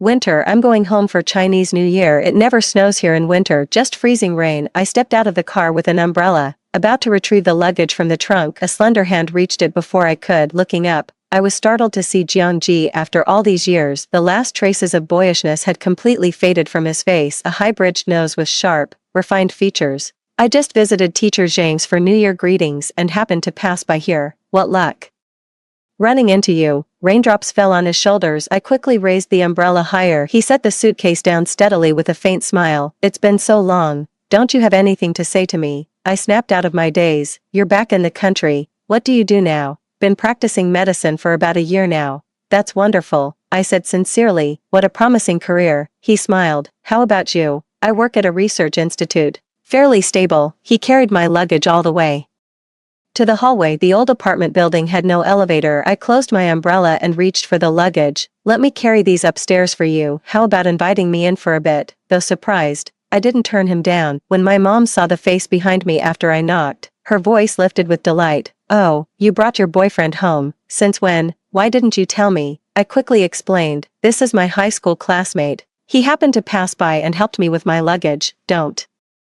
get the wrong idea, Mom. My mom nodded with a beaming smile and warmly ushered him inside, more heartfelt than welcoming me. 14. Jiang Ji works as a doctor in City A. I work at a research institute in City A. My mom came into my room with this mysterious look. He's such a fine young man with a good career. Your father and I both approve. Since you're both in City A, you two should get to know each other better. Oh, by the way, Duan Xiao got married last year to his boss's daughter apparently. Not that girl from the high-speed rail station. You know what? Your father was right about him. That guy's always been ruthlessly ambitious. I can't deny that being highly driven makes it hard to fail, but I'm petty. Those last words he spoke in his past life. I just can't stand to see him thrive. As if by divine intervention, the heavens seemed to have heard my silent plea. His scandalous gossip sent ripples through the crowd once again. In no time, Duan Zhao's name became the hot topic again in our long-dormant high school alumni group. The gossip was spilled by Duan Zhao's so-called close buddy who still kept in touch with him. The boss's daughter came home early from a business trip and caught him bringing someone home for an affair. She immediately hired a lawyer to gather evidence, got blood tests done at the hospital, and made him leave with nothing. Thankfully, she didn't contract any STDs. The company fired him, leaving him saddled with luxury brand debts. His buddy dropped the bombshell. The mistress he brought home turned out to be none other than Gu Qingyan from back in the day. Absolutely scandalous, straight out of a soap opera. But that's reality for you. Human nature laid bare. The next time I saw him was in the crime section of the news. Deliberate transmission of venereal diseases. Even with heavy pixelation, I recognized it instantly. The video caption read, "Suspect Duan was charged with spreading malignant diseases, sentenced to 4 years imprisonment and Find 50,000 yuan in this second life. It turns out this was what he'd been pursuing all along, rotten, stinking, pitiful to behold. I gazed at the boundless blue sky outside the window and smiled with joy. 15. Jiangji side story. The farewell letter. Second year of high school. Second semester, that girl became my desk mate. I remember her name, Ching Ching. Saying it aloud reminds me of the orange juice I love. She's bright, but her mind's never really on her studies. I caught glimpses of her gaze always chasing after someone else. Duan Xiao, the most talked about student in our grade. He's great at basketball and decent looking. Her crush on him was obvious at first glance. I quietly pulled out fresh scratch paper to rework the easy problem I'd messed up. I thought that half cup of water she shared with me would be our only connection. Then one day out of the blue, she became my desk mate. There was no room left in my eyes for Duan Xiao or Gu Qingyin. She finally started hitting the books. Her English was excellent, always answering questions with perfect fluency. I just couldn't grasp physics and math. After an exam, she asked me about a problem. That question was textbook material, way too basic. In the past, I wouldn't even bother plugging in the formula. Seeing the burning curiosity in her eyes, I patiently walked her through the problem step by step. She grasped it immediately. From then on, she frequently came to me with questions. For some reason, I genuinely enjoyed watching her progress. I look forward to the day she surpasses me. With each attempt, her progress becomes more remarkable. As her mentor, I couldn't be prouder. But time flies. Right after sophomore year ended, my parents arranged for me to study abroad. Thinking of that delicate, handsome face for the first time, I felt reluctant to leave high school life behind. Thankfully, fortune smiled upon me. It rained on the day final exams ended. I had an umbrella, but hid it at the bottom of my bag. When she asked, I told my first lie without batting an eye. I didn't bring an umbrella. She was so kind. As promised, he offered me a ride. Returning the favor, I had my driver take her home. I stole one last glance as she stepped out of the car. She'll surely thrive and get into her dream university. I won't be there after school starts. Study hard. If you fall behind again, no one will respect you. May she not lose sight of the bigger picture. 8. Wishing her a future as bright as the stars. My TOEFL score turned out quite well, 108 points. I applied to the same university my father once attended. The revelation sent shockwaves through the assembly. Both my parents are doctors, and I take pride in following their footsteps. The application went smoothly. I'll be studying abroad soon. My dream is within reach, yet I find myself hesitating. That night, I lay awake till dawn. 3 sheets I tore before the letter took its form. To my desk mate Jiangji this past term. These words bear my presence. The words won't come. This is my first letter ever. I can't quite put my feelings for her into words. Classmates, friends, or perhaps something more than friendship. For this letter, I dug out the wax seal my father bought during his study abroad. Finally achieved the perfect imprint. Hope this letter brings her joy after the college entrance exams. Time flies. I received a text from Professor Zhang while abroad. The teacher said she topped the national exams and will deliver my letter to her tomorrow. I'm feeling uneasy. I didn't mention a word about myself in that letter. Would she notice the faint traces of my affection? Yet I can't help but anticipate. I long to see her expression after reading it. It's 10:30 in China, 3:30 in the morning UK time. Ms. Zhang said she took the letter. Staring at my phone in the dark, I figured 10 minutes would be enough for her to finish reading, so I made the call. I never gave her my contact number, yet secretly memorized hers. She was startled when I called, or perhaps horrified. She did it, topped the provincial exam. Had I stayed for the Gaokao, I'd probably have been overshadowed by her. To reach this level in just 18 months, now that's what you call a genuine prodigy. I don't know what our future holds, nor should promises be made in haste. I vowed to become a true physician worthy of the name. If we meet again, I must be at my very best. Whack. I'll keep working hard to make that day come sooner. Another stinging blow landed. Fortunately, after 8 long years, we finally crossed paths again.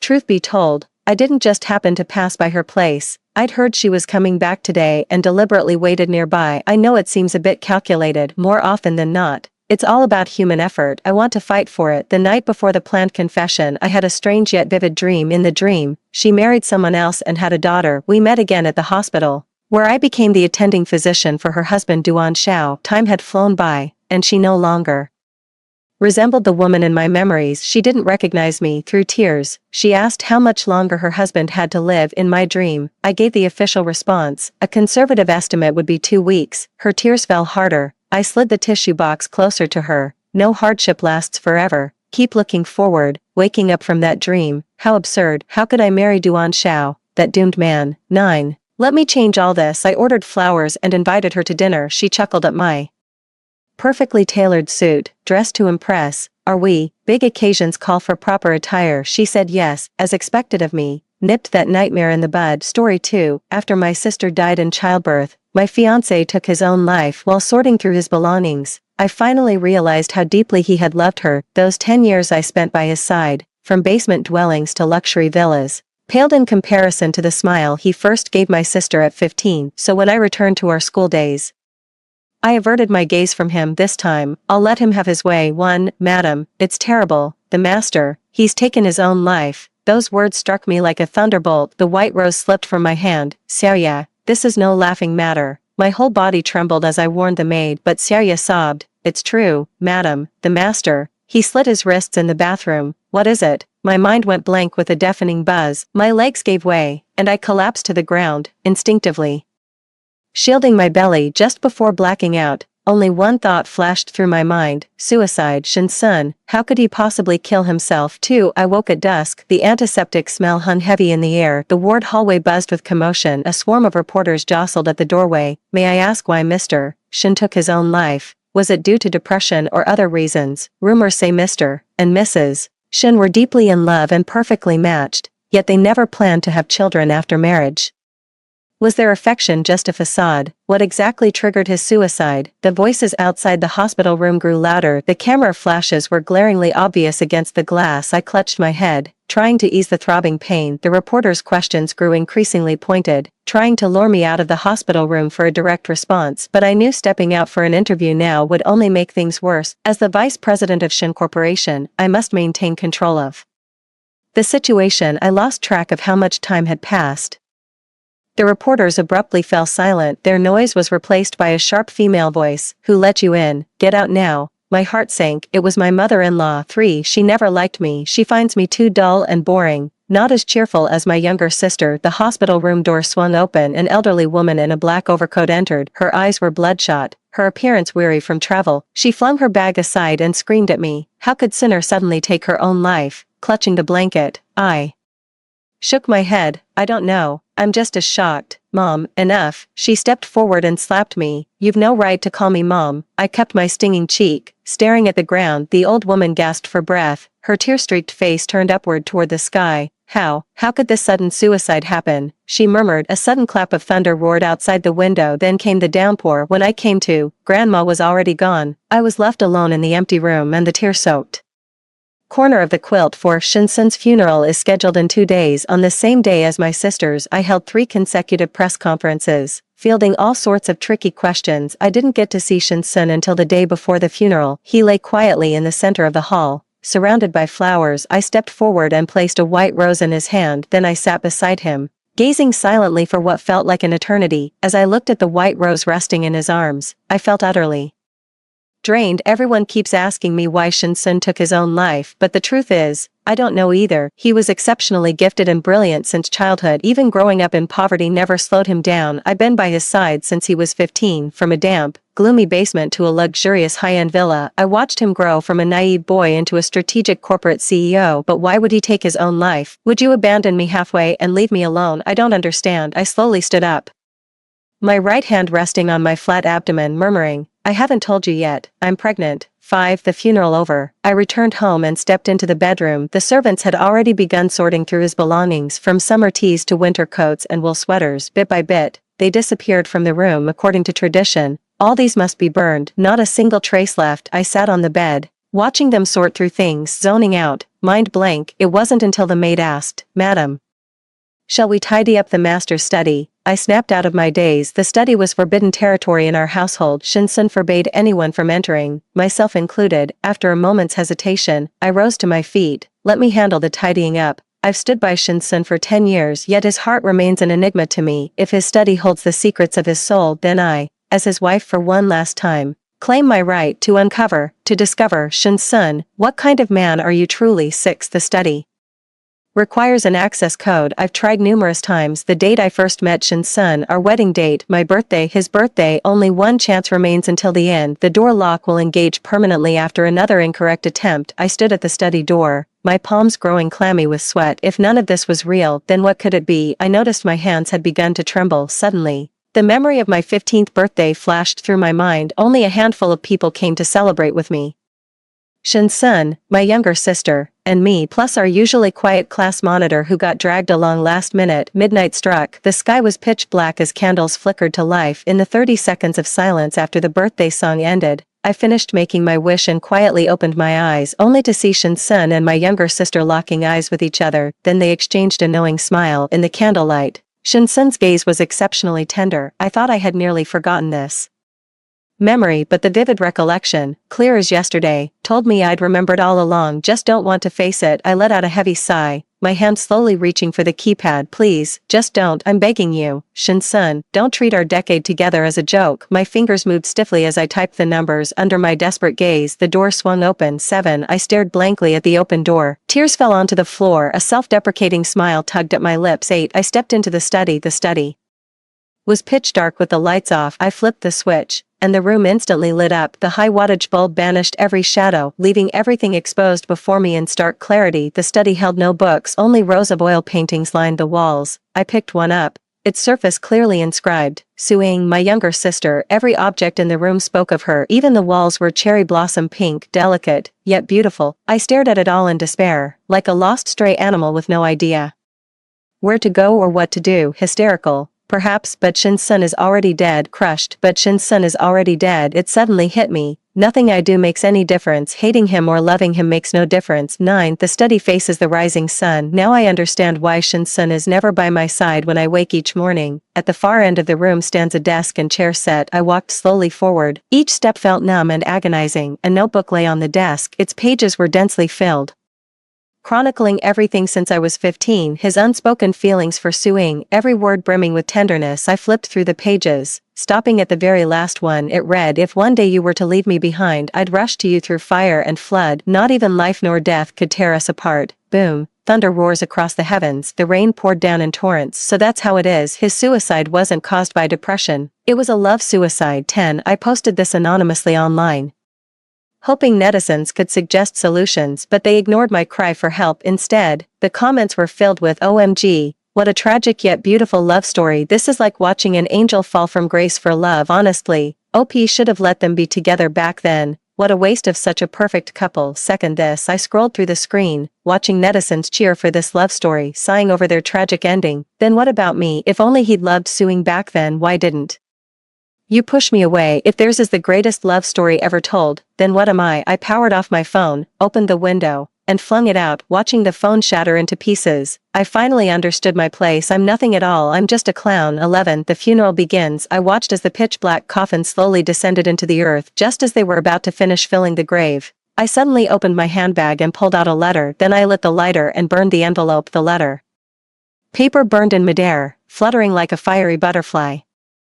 It was the only thing in the study that truly belonged to me, a love letter from when I was 15, but not because of my genuine feelings. It was because Suing had drawn a little pig on it with a note. So cringe. Her love letter is disgustingly mushy. Can't even use idioms right. I'm dying of laughter. Shin-sun returned her smile, petite and adorable. I've never seen it before. 12. The funeral concluded as guests departed. Reporters completely blocked the road. Camera flashes kept blinding me. Are the online rumors about your sister and husband true? What is it? I was still processing everything. An insider online claimed it was your interference in your sister's relationship with Shin-sun that drove them apart and ultimately led to the tragedy. The crowd erupted in murmurs. No wonder they've been childless all these years. So that's why. What a cruel fate for such a perfect couple. Alas, when the reporter couldn't get anything out of me, they turned to question my mother-in-law.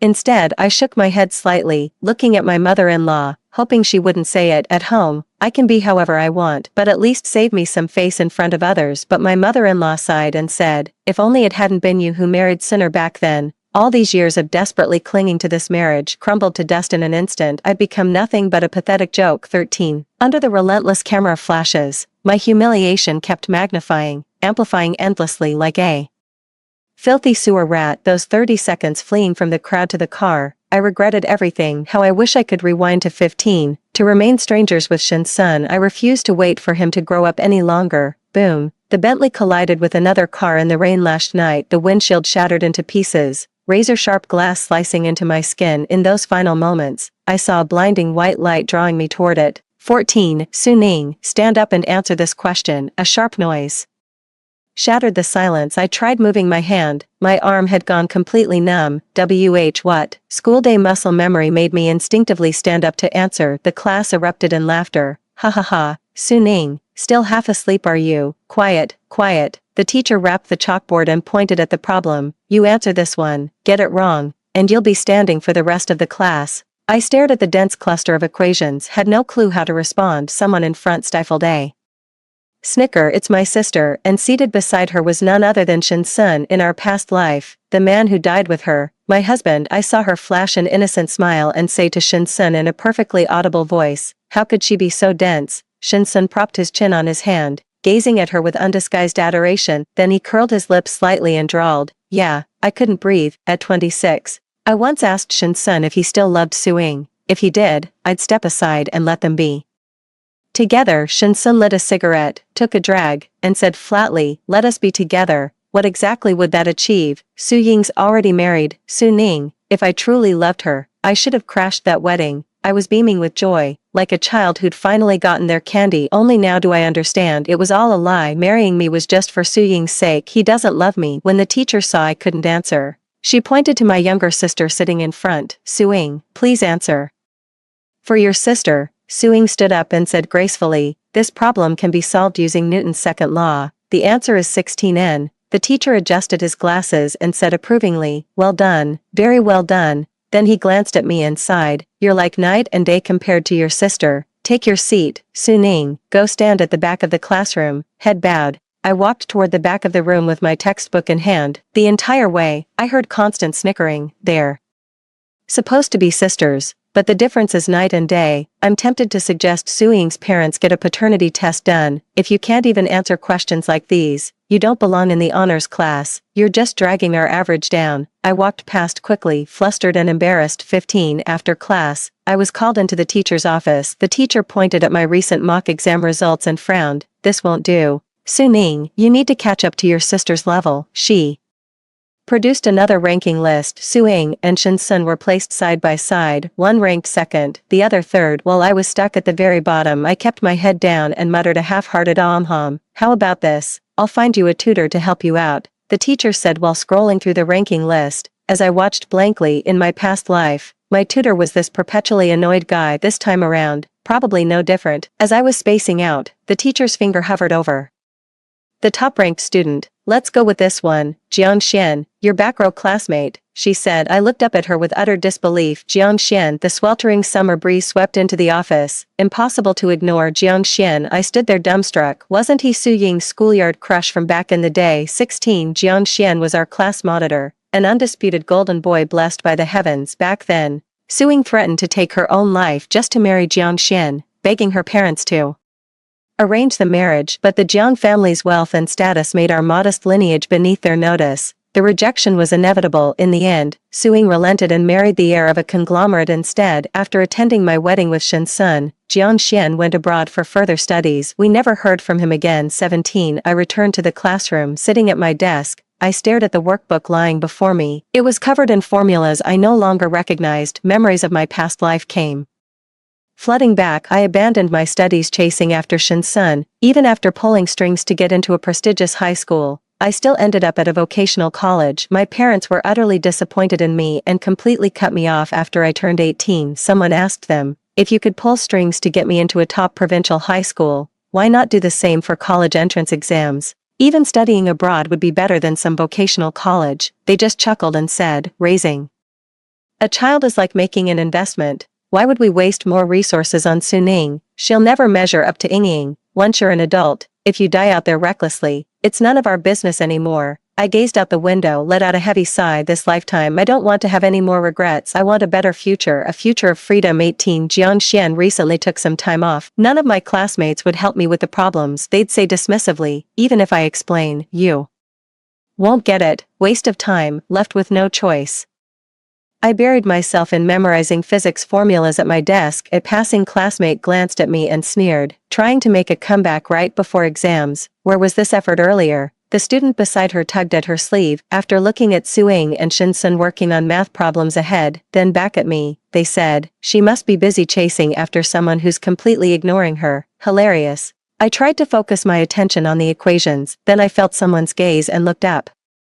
Accidentally meeting Shinsun's eyes at 16, his face still carried youthful softness, dressed in blue and white school uniforms, brimming with youthful energy, yet the look directed at me was dripping with disdain, as if staring at some revolting insect. Oh, don't say such things, Suing said gently. Everyone deserves the right to try. The two classmates who had mocked me immediately changed their expressions. They flashed friendly smiles at Suing. Suing, you're just too kind, it'll get you into trouble someday. I immediately lowered my head, not because of those veiled sarcastic remarks, but because the scenery before me had blurred. I remembered being 16 in my past life. Shinsun tutored me in the sweltering midsummer. He patiently explained those complex problems to me again and again. Sunlight danced through his hair. 16-year-old Shinsun seemed to glow with radiance now. That light appears to have faded. 19, 3 months left until the high school entrance exam too.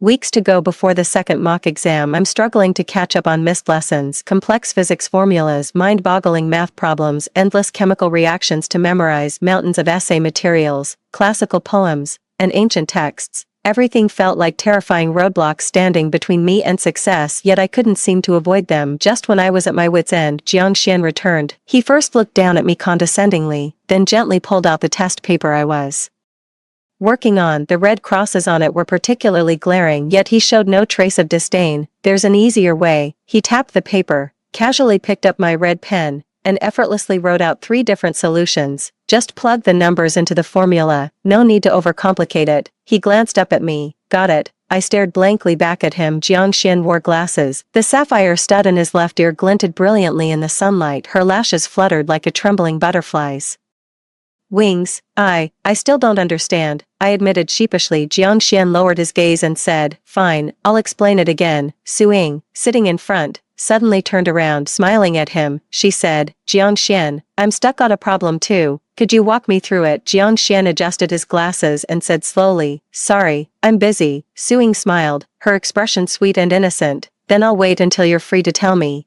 When will you be available? Jiangxian said nonchalantly, when I'm reincarnated as a pig in my next life. I smiled for the first time since my rebirth. 20. The news of Jiangxian tutoring me spread like wildfire through our grade. Everyone was shocked that an academic ace like Jiangxian would actually tutor someone. Then, jealousy. How cunning of Suning to play the victim and get the teacher to assign Jiangxian as her tutor. Right. I wouldn't say this about anyone else, but Suning's intelligence, tisk, utterly hopeless. Jiangxian will probably get fed up with her in a few days. She's really so clueless. I've heard variations of this speech 100 times, yet never once did I lift my head from this sea of problems, not even once. 21. I sat at my desk, gnawing on my pen, wrestling with a particularly stubborn problem. Jiangxian got called away for another physics competition. Still nobody's willing to explain these problems to me. Just as I was about to check my study guide, someone suddenly knocked on my desk. I looked up to meet the person's chilling gaze. It's Shinsun. Suning. The teacher asked me to switch with Jiangxian. Switch what? I asked with a frown. Shinsun said, little tutor, it's not like listening would do you any good anyway, right? Might as well let Suing have it. They tutor each other. It'll help them secure more recommendation quotas. I froze. If having a crush on someone could be measured, it'd feel like 10,000 butterflies fluttering in your lungs, vibrating, ceaselessly vibrating, until a mighty storm sweeps across Texas. That moment when disappointment strikes, every fiber of your being burns with anguish. After the fire, even the heart turns to ashes. No revival remains. It was the first time I'd looked Shinsun straight in the eyes. My eyes grew misty. A lump formed in my throat. I said, Shinsun, it's not just Suing who wants to get into a good university. I want that too. 22. I bolted out of the classroom. Shinsun was left standing there alone, frozen in place. What's wrong with Suning? She ran off so fast. Was she crying? One of the girls asked. Another girl shot her a disapproving look. So what if she cried? Want me to give her a trophy or something? What kind? An Oscar? The group burst into laughter. Shinsun kept his head down and suddenly roared, enough. The classroom instantly fell dead silent. 23. I rushed into the restroom in the cramped stall. I wiped my tears haphazardly with my sleeve. After drying my face, I pulled out my vocabulary notebook. Chemistry, I sniffled. Chemistry. 3 days left until the second mock exam. I must win this. 24. The second mock exam is finally over. Jiang Xian's competition results were also announced. First place, secured a provincial level direct admission spot. I congratulated him with a smile. Congrats. No more exams for you. Yet he just looked at me calmly, then he spoke calmly. Are you aiming for the provincial key high school? I replied sheepishly. Of course I want to, but it's probably out of reach. Why? I don't believe in myself, I said slowly. I feel lost about the future. As summer approached, the sunlight outside the window grew increasingly radiant. I gazed at the dappled shadows of trees outside the window, where boys were playing basketball below. Cheers filled the entire campus. Well said. Rather than trusting yourself, it's better to trust fate, Jiang Xian suddenly remarked. Since I know a bit about palm reading, would you like me to take a look? I turned back and smiled. Give him your hand. Jiang Xian took my hand in his, studying it intently. His hand was large and warm. He stared for a long time. I couldn't help but ask, Master Jiang, did you notice something? Only then did Jiang Xian raise his head. With a wild grin, he pointed at the lines on my palm with his index finger. It says you'll not only get into the provincial key school, but also University A. Every wish fulfilled, a perfect life. I almost laughed at his nonsense. Then I saw the sincerity in his eyes, as if this wasn't meant to be my destiny. It was his promise. 25. The mock exam results are out. I'm still at the bottom. I stood frozen before the ranking list, my heart sinking like a stone. I'm shivering all over. Why does hard work still go unrewarded? My fists clenched as I struggled to breathe. A classmate nearby couldn't resist sneering. Think you're some kind of genius. Dream on, Miss Sue. If you can't cut it, just drop out. With grades like these, high school's pointless anyway. Might as well get married young. I kept my head down, staring at the tips of my shoes. Tears fell, then splattered against the tiled floor and vanished. Don't talk about my sister like that. Suing tugged at her classmate's sleeve. She's been working so hard, staying up late every night. The classmate glanced at the ranking list and smiled. Suing, you're always the most down-to-earth one. Congrats, you've improved again. Maybe you'll get recommended for admission together with Jiang Xian. Suing flashed a sweet smile. Thank you.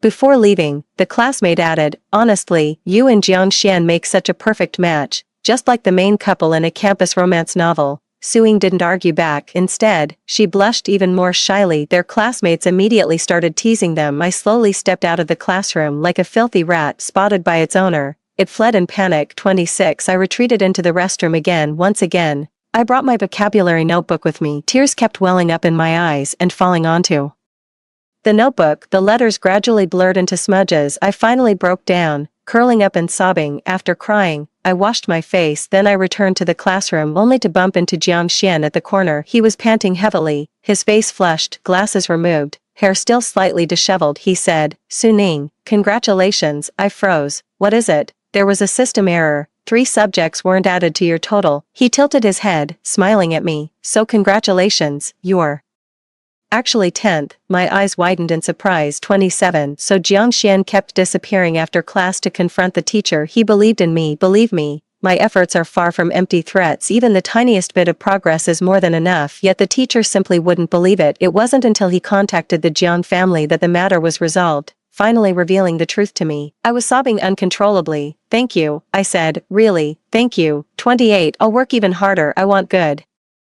grades and a bright future. Even when my parents mocked me for being just top 10 in class, couldn't even reach the threshold for provincial key schools, yet I kept burning the midnight oil. 29. Finally triumphed in the high school entrance exam. I got admitted to the provincial key high school. The family was toasting in celebration. But not for me, it was for Suing. My parents even threw an admission banquet in her honor. So that's how it is. I wasn't abandoned because I'm worthless. They simply didn't love me. I watched Suing being doted on by her parents, surrounded by flowers and applause. Even Shinsun worked odd jobs for months just for her, all for a bouquet of 99 Australian white roses. With tender eyes, he presented the flowers to her. The crowd erupted in playful cheers. Suing accepted them with a bashful grace. I lowered my head, unable to suppress a mocking smile. In my past life, when Shinsun and I got married, I agonized over choosing the perfect bouquet flowers. Upon learning this, Shinsun merely said indifferently, white roses. I asked him why, but he remained silent. I stubbornly believed he meant to tell me the meaning of white roses, pure and flawless love. Only now do I realize it was truly because of the flower's meaning. But the person you wanted to tell wasn't me. Standing in the corner, I silently raised my glass to you all. to youth, here's to my foolish past life. The liquor burned my throat as I resolved to let go completely. Shinsun suddenly turned to look at me. We locked eyes for what felt like an eternity. His gaze was no longer as indifferent as before. Instead, it was filled with panic, as if he had lost something utterly precious. 30. Shinsun, what are you looking at? Suing asked him sweetly. Shinsun turned around, his heart pounding like thunder. He lowered his head with a faint smile. It's nothing. Probably just lost something in my hurry to get here. Does it really matter? He remained silent for a long while. Maybe, his unease grew by the minute, must have been something important. Many years later, Shinsun recalled that celebratory afternoon with raised glasses. Suing stood on stage in her little white dress, radiant as the sun, her cheeks flushed pink as she thanked him for the white roses. Yet for some reason, he turned away. His gaze drifted toward a shadowy corner of the audience. Suning stood there, watching him calmly. They gazed at each other. Because of Suing, he averted his eyes. He looked back again. She's no longer there. It was the greatest regret of his life. 31. Love is fire. To be loved is to be seen in light. In my past life, I spent my entire existence chasing love, but this lifetime, I'm weary. All I want now is freedom. Indiana, the boundless night. Let me be my own light. No need for 1,000 lamps. A single flame will suffice. 32. In high school, I studied even harder. With each sprint and every refinement, my academic performance shone brighter. During the second semester of 11th grade, I made the top 5 in my year for the first time. The teacher gave me special recognition. Everyone should learn from classmate Suning. The room fell completely silent. I sat nervously in my seat, frozen with panic. I thought they'd laugh at me just like my junior high classmates did. But then, after a moment of silence, came thunderous applause and cheers. Holy shit, that's fucking amazing. From the bottom of the class to the top. That takes insane determination. Damn impressive. This makes me ashamed too. Slack off. Holy shit, Suning's a legend. The applause went on and on. My eyes widened in shock as I looked up. The teacher stood at the podium, smiling at me. We've all seen how hard you've worked, she said. Suning, you're truly amazing. My eyes welled up with tears. After class, a classmate came to ask me for help, just like I used to be. They were incredibly nervous, terrified of being turned down, and pretended to understand to save face. I patiently explained it to him over and over again, just like how Jiang Xian once treated me. 33. I know all too well how dark and unfathomable this world can be, yet I shall still raise a torch to light up this corner of the world with all my might. I believe this flame will keep passing on until the night itself catches fire. The world was bathed in brilliant light. Life awakened under the scorching sun. 34. In senior year, Shinsun unexpectedly came looking for me. He looked pale with dark circles under his eyes. I gazed at him calmly. Can I help you? I asked. Then he suddenly grabbed my wrist.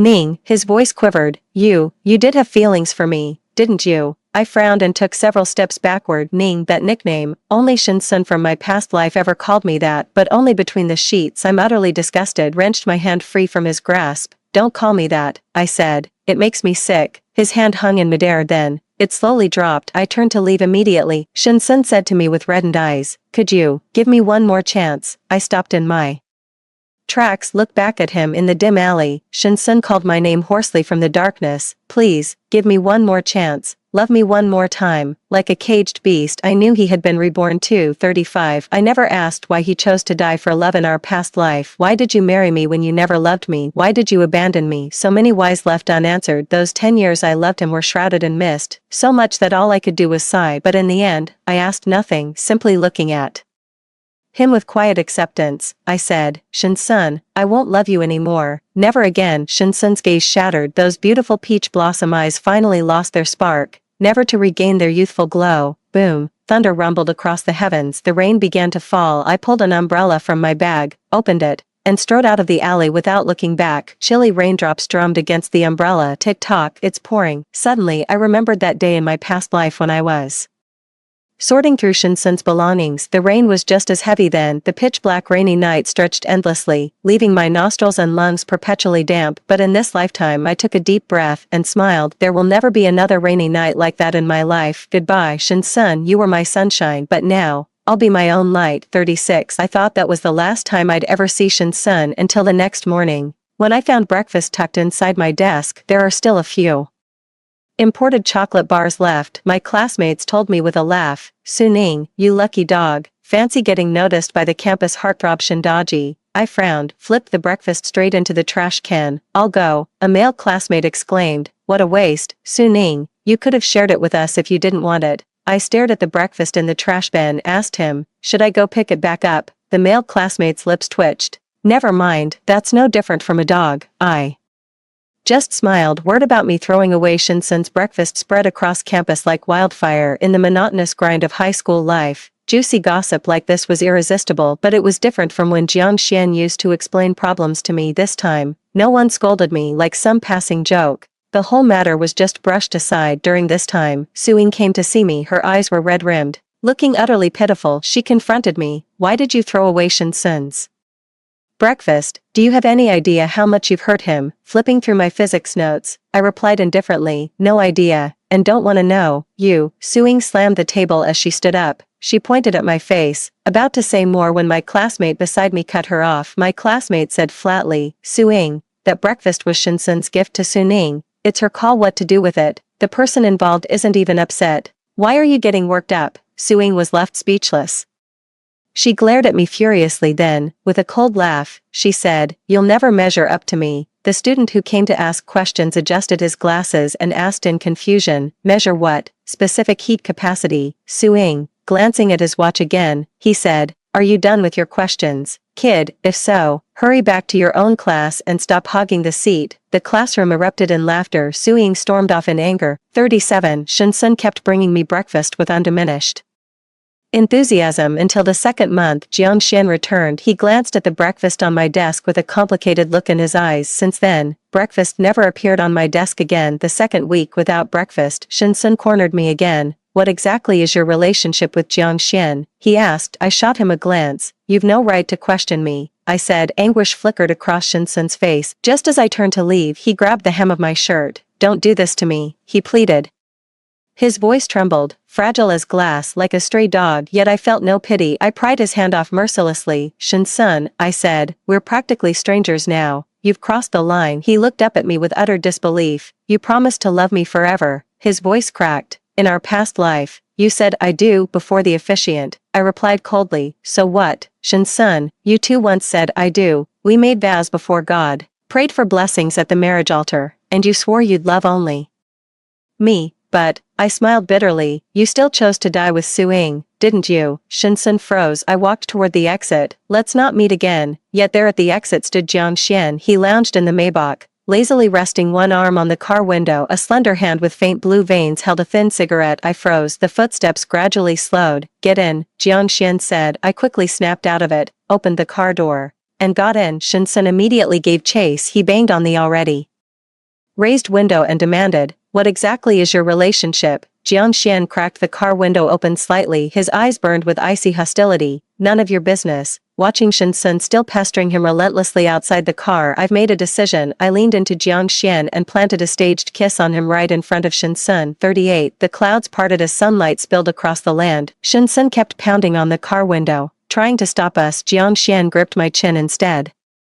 deepening the kiss. The lingering scent of cigarettes hung in the car, yet it wasn't unpleasant. Instead, there was a delicate floral fragrance in the air. I didn't push him away. 39. I never saw Shinsun again after that. Just 2 months before the college entrance exams, Suing confessed her feelings to Jiang Xian. After being rejected, she tearfully asked him, why is it okay for my sister, but not for me? I watched her cry with cold detachment. Teardrops fell one by one onto the ground. Not a ripple of emotion stirred within me. Jiang Xian said flatly, roses aren't the only exception, neither are lemons. Hearing this, I smiled faintly with my head lowered. 40. After being rejected by Suing, she turned her attention to Shinsun. She started pursuing Shinsun instead. The whole school was buzzing about it. In the end, Shinsun turned her down. I was working on a physics problem when I heard the news. The pen in my hand kept moving. Just like always, 1 month before the college entrance exams, my parents called in a hurry. Suing was diagnosed with schizophrenia.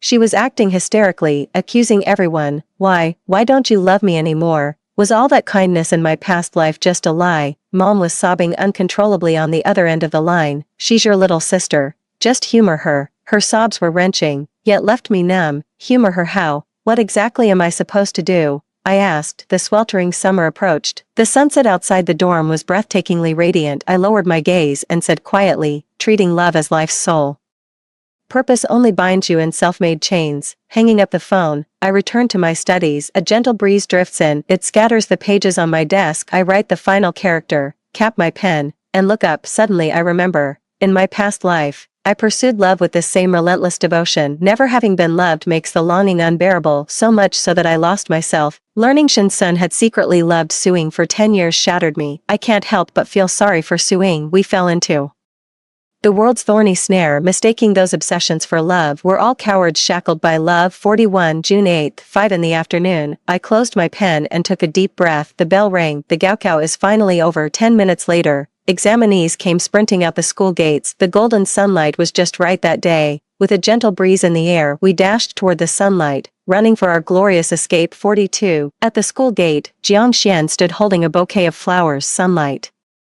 spilled over him, dazzlingly radiant like the edge of a dream. I chuckled. Must be nice being a pre-admitted student. Then I took the bouquet. Hydrangeas, may your future be as splendid as brocade, he said. I looked up at him with absolute seriousness. Without a doubt. 43. To everyone's surprise, Shin-sun didn't take the college entrance exams. He overdosed on sleeping pills and turned on the gas at home. Attempted suicide but failed. Upon hearing this, I went to see him for the first time on my own initiative in the hospital. He lay on the bed, pale and gaunt, looking exceptionally fragile. Seeing me approach, he forced an ingratiating smile. You're here, I asked coldly. Why did you try to kill yourself? Shin-sun lowered his gaze. I need to tell you, he said. Don't give up on me. I'd die for you. Slap. Shoving past the protesting nurses, I rushed forward and struck him repeatedly across the face. A mist gradually clouded Shin-sun's lifeless eyes. In your eyes, is life really that worthless? I grabbed him by the collar and snapped. What's the point of dying for someone? Living for someone is the real honor. A gentle breeze lifted the blue hospital curtains. Shin-sun stared at me in stunned silence. I won't be coming to see you again, I said to him before leaving. Goodbye. The hospital room door slowly closed. That was the last time we saw each other. 44. The college entrance exam results are out. Jiang Xian was even more nervous than me. After logging into the score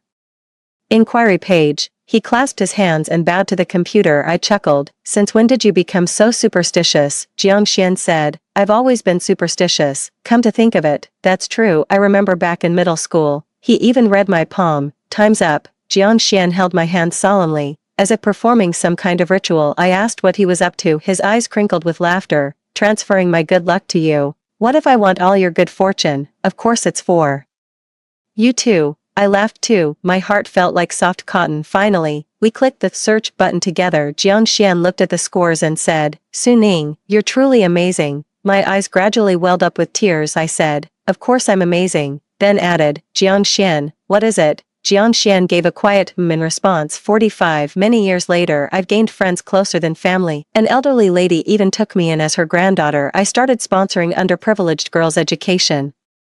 They were all given a second chance at life. Time shines brilliantly. Life is small yet magnificent. The end. Story 2. The Shin family had only one male heir for 7 generations, and Shin Zhao was frail and unlikely to father children. Shin's father spent a fortune to marry me as his daughter-in-law, solely because I possessed the rare fertility saint body. After marriage, Shin Zhao's health improved, and I became pregnant without difficulty. Overjoyed, Shin's father promised me 10% of the family shares. On the night of the victory celebration, Shin Zhao, fueled by alcohol, kicked me square in the stomach. You vile woman. His eyes burned with hatred. If it weren't for your scheming, how could Su Ruohang have married the wrong man and been beaten to death? I collapsed in a pool of blood, my eyes wide open in death. When I opened my eyes again, I had returned to the day Shin's father came to propose marriage. Looking at the elegant and composed Shin Nanlang before me, I smiled lightly and spoke. Mr. Shin, rather than pinning your hopes on your sickly son to carry on the family line, how about I marry you and bear you a few healthy heirs? Excruciating pain exploded from my abdomen, like a sharp knife violently churning inside me. I curled up on the expensive Persian rug in the Shin family villa, desperately protecting my belly with both hands, yet unable to block the relentless kicks. You bitch. This is all your fault. Shin Zhao's drunken voice came from above me, accompanied by another wave of excruciating pain. Blood gushed out from beneath me, staining the light-colored carpet crimson. I could feel life slowly draining away, along with the 3-month-old little life inside my womb. If it weren't for you swindling and colluding with others to claim you were a fertility goddess, my father wouldn't have forced me to marry an old woman like you. And Su Ruohang wouldn't have married the wrong person and ended up beaten to death. Shen Zhao's voice was filled with twisted hatred. My vision began to blur as my consciousness gradually scattered. So that's how it is. So he's always hated me. The Shen family had only one male heir for 7 generations. Shen Zhao was frail and sickly since childhood. With a constitution prone to fertility difficulties, the Shen family searched everywhere for a woman with excellent fertility, until they found me, what doctors called a naturally blessed womb. The Shen family welcomed me with a lavish bride price. After marrying me, Shen Zhao's health indeed gradually improved, and I successfully became pregnant. One father Shen Nanlang was overjoyed, even promising to give me 10% of the company's shares. Yet all of this became my sin in Shen Zhao's eyes. I opened my mouth, wanting to say something, but only coughed up a mouthful of blood. Darkness surged like a tide, and in my final moments of consciousness, I swore that if there was a next life, Man, Mr. Shen has already arrived. Why are you still spacing out? My mother's voice pulled me back from the chaos. I suddenly opened my eyes and found myself sitting in the living room at home, with a steaming cup of tea in front of me. The sunlight outside was bright, shining on my unharmed body. Is this, 1 year ago, Mr. Shen has come this time to propose marriage on behalf of his son Shen Zhao, Mother whispered to me, her eyes sparkling with excitement. The Shen family, now that's true aristocracy. My heart pounded wildly as my fingers unconsciously brushed over my flat abdomen. I've been reborn. I've truly been reborn. Back to the very day Shen Nanlang first came to propose marriage. Looking up towards the doorway, a tall and straight middle-aged man was stepping inside. Shen Nanlang, 45 years old yet well-maintained, exuded the charm of a mature man in every gesture. He wore a tailored dark gray suit, with deep-set facial features and sharp yet gentle eyes. Miss Jiang, I've long heard of you. He nodded in greeting, his voice deep and pleasant. In my past life, I shyly lowered my head and joyfully accepted the arrangement to marry Shen Zhao. But now, I gazed directly at this man who dominates the business world, suddenly flashing a radiant smile. Mr. Shen, please have a seat. I gesture gracefully, then meet his eyes after he sits down. I heard your son is in poor health, and the Shen family urgently needs an heir. Shen Nanlang slightly furrows his brows, seemingly surprised by my directness. My son indeed requires a wife blessed with good fortune. I let out a light chuckle, picking up the teacup to take a sip. Mr. Shen, rather than pinning your hopes of continuing the family line on your sickly son, I deliberately paused, meeting his gaze. Why don't I marry you instead and bear you several sons? With a clatter, the teapot in mother's hands fell to the ground. Shen Nanlang's expression froze, his eyes flashing with shock, bewilderment, followed by deep contemplation. I maintained a smile, knowing my words would detonate like a bomb in the heart of this aristocratic family head with deeply ingrained traditional values. Memories from my past life told me that Shen Nanlang had remained unmarried for years after losing his spouse, not due to lack of desire, but for the sake of family reputation. And now, I could see the flames gradually igniting in his eyes, the longing for an heir, the yearning for youthful vitality, and his stirring interest in my bold proposal. Miss Jiang,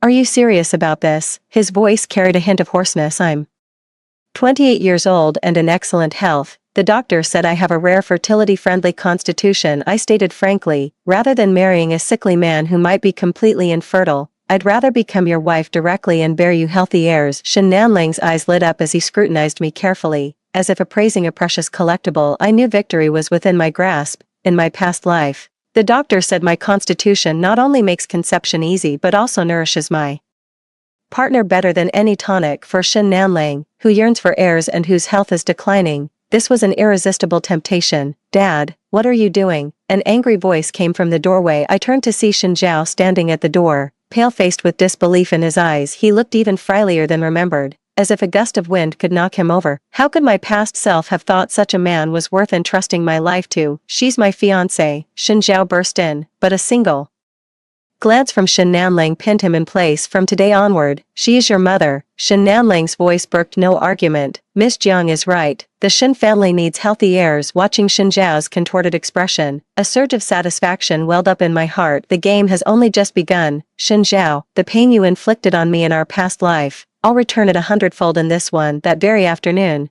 I went to the Civil Affairs Bureau with Shen Nanlang. The moment the marriage certificate was in my hands, I knew the gears of fate had turned in a completely different direction. On the first day I moved into the Shen family villa, I summoned the butler to the study. Butler Lin, in his early 50s, had worked for the Shen family for nearly 20 years, his gaze carrying a barely concealed disdain when looking at me. In my past life when I married Shin Zhao, he caused me no small amount of trouble. Butler Lin, starting today, I want to review all staff schedules and payrolls every Monday. Sitting in my leather swivel chair, I tap the desk lightly with my fingertips. Also, compile the detailed household expenses for the past 6 months. I need to review them. Butler Lin's brows furrowed almost imperceptibly. Madam, these matters have always been under my responsibility. The master never concerned himself with such trivial affairs. I smiled faintly. Now I'm managing the household. Is there a problem with that? I wouldn't dare. He lowered his head.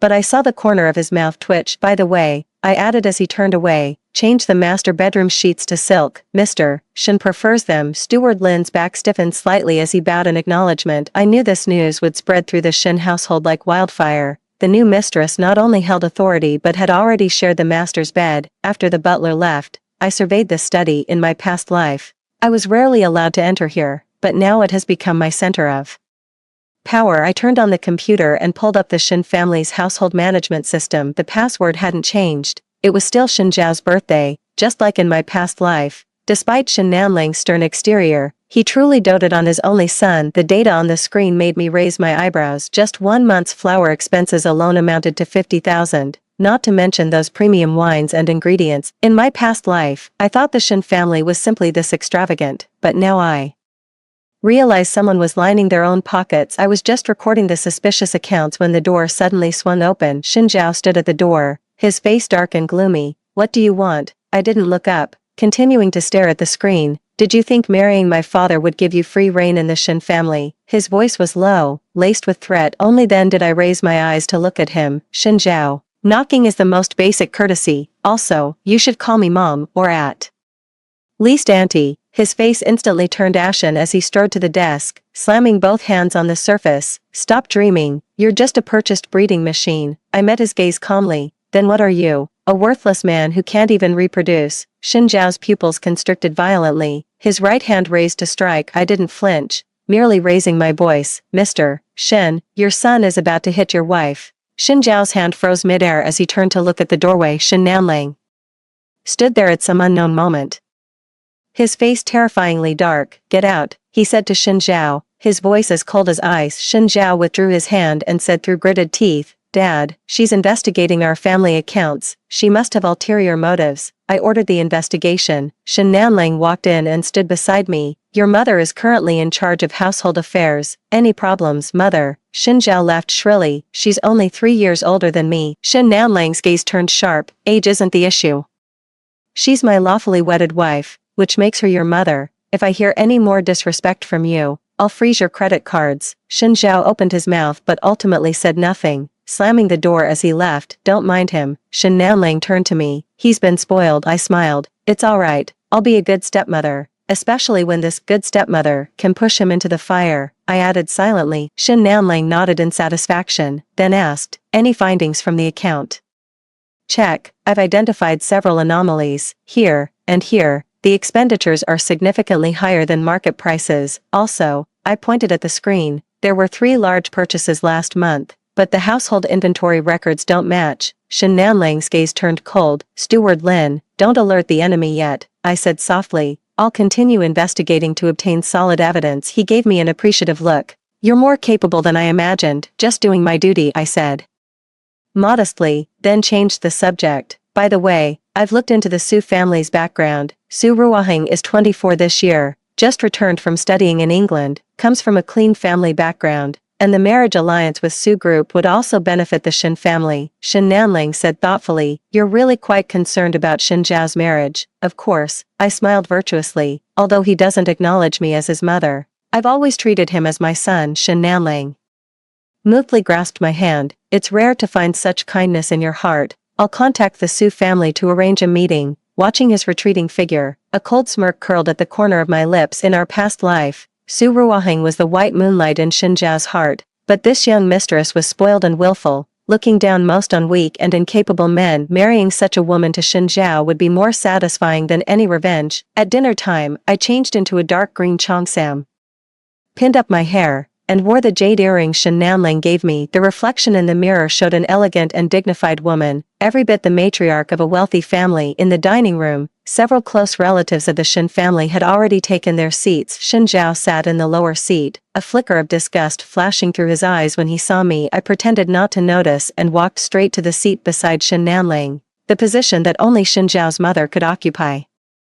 In my previous life I heard the madam is checking the accounts. Shen Zhao's Aunt Shenli spoke with sarcasm, eager to seize power so soon after entering the household. I leisurely scooped a spoonful of soup. Auntie, you jest, sharing a husband's burdens is a wife's duty. I turned to Shen Nanling. Isn't that right, darling? Shen Nanling nodded. Man is very capable and has identified some issues. I'll handle this matter. Shen Li's expression changed slightly, not daring to say more. By the way, I suddenly seemed to remember something and turned to Shen Zhao. I've discussed your marriage with your father. Miss Su from the Su family will be visiting this weekend, so prepare yourself. Shen Zhao's fork clattered onto the plate. What? Miss Su Ruohang? Haven't you always admired her? I feigned surprise. Or did I remember wrong? Shen Zhao's expression was priceless. First shock, then doubt, finally twisting into a distorted joy. You want me and Ruohang too? The Su family is well matched in social status, and Miss Su is both talented and beautiful. Shen Nanling chimed in. Your mother's proposal is excellent. At the mention of mother, Shen Zhao's face darkened again, but Su Ruohang's name clearly prevented him from losing his temper. He lowered his head to eat, but the tips of his ears turned red. I took small bites of the foie gras, sneering inwardly. Just wait, Shen Zhao. Your dream will soon turn into a nightmare. The weekend arrived quickly. Su Ruohang came to visit accompanied by his parents too. She was wearing a designer dress and 10-centimeter high heels, with makeup so exquisite it looked like she was ready to walk the red carpet. Hello, Uncle Shen, she called out sweetly as soon as she entered, then paused noticeably upon seeing me. And this is my wife, Jiang Man. Shen Nanling introduced. Man, this is Miss Su Ruohang. I smiled and nodded. Miss Su is indeed as beautiful as the rumors say. Su Ruohang forced a smile, but his gaze kept drifting towards Shen Zhao. Shen Zhao had dressed up specially today, but his pale complexion and frail frame appeared diminished next to the towering Shen Nanling. During the luncheon, Su Ruohang's parents showed great enthusiasm for this marriage arrangement. Though the Su family could be considered wealthy, they still fell short when compared to the Shen clan. Ruohang has been spoiled since childhood, but she has a kind heart, Madame Su said with a smile. She's about the same age as Shen Zhao. They'll surely get along well. I noticed Su Ruohang's smile seemed somewhat forced when Shen Zhao attentively poured wine for her. She slightly furrowed her brows and subtly shifted her body away. What did Miss Su study in England? I asked at an opportune moment. Art history, she answered with pride in her voice. I particularly love Victorian-era paintings. What a coincidence. Shen Zhao also enjoys art, I said with a smile. He's collected quite a few reproductions of famous paintings, right? Shen Zhao froze for a moment before hurriedly nodding. Why yes, I especially like that Mona Lisa. Su Ruohang's mouth twitched. That's from the Renaissance period, by Da Vinci. The atmosphere turned awkward for a moment. Shen Zhao flushed red, while the disdain in Su Ruohang's eyes became even more apparent. After the luncheon, while the elders were chatting, I deliberately steered Su Ruohang and Shen Zhao to take a walk in the garden. Through the floor-to-ceiling window, I saw Su Ruohang walking ahead with arms crossed, while Shen Zhao followed step by step like an attendant. It seems they're getting along well, Shen Nanling remarked with satisfaction. I smiled faintly. Yes, they make a perfect match. A month later, Shen Zhao and Su Ruohang's engagement ceremony was grandly held. As the lady of the Shen household, I handled everything meticulously, from venue decoration to guest lists, leaving no detail unattended. Shen Nanling grew increasingly reliant on me, even publicly referring to me as his virtuous helpmate. At the engagement banquet, Shen Zhao wore a custom-tailored suit, yet still couldn't carry off that upright demeanor. Su Ruohang was stunning in a white dress, but the reluctance in her eyes was already impossible to conceal. Congratulations, Shen Zhao. His cousin Shen Ming patted his shoulder with a wink. Su Ruohang is famously fiery-tempered. Can you really handle her? Shen Zhao forced a smile. Ruohang is actually very gentle. Really? Shen Ming motioned with his chin toward the distance.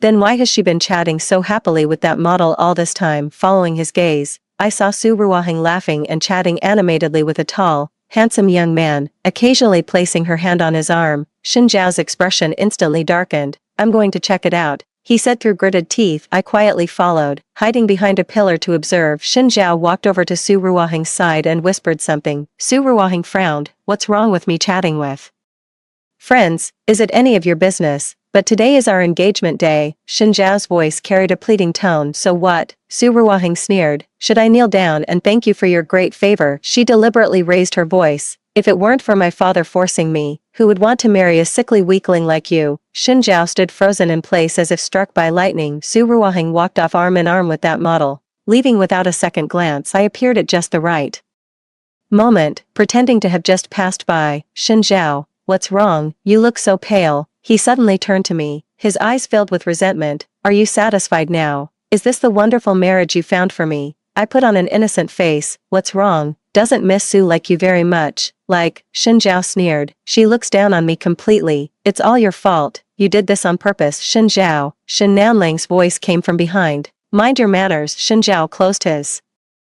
mouth, but the fury in his eyes was almost palpable. I held Shin Nanling's arm and whispered, the child might be too nervous. After all, it's their first engagement. Shin Nanling patted my hand and said, you're always so understanding. That evening, the Shin family held a small family banquet to celebrate the engagement. Shin Zhao excused himself from attending due to discomfort, while Su Ruohang did show up but remained absent-minded throughout, constantly checking his phone. I heard Shin Zhao has always been in poor health. Su Ruohang suddenly asked during the meal, what exactly is the issue? The dining table fell silent. Shin Nanling set down his wine glass. He's just somewhat frail. Proper rest will help him recover. Is that so? Su Ruohang raised an eyebrow.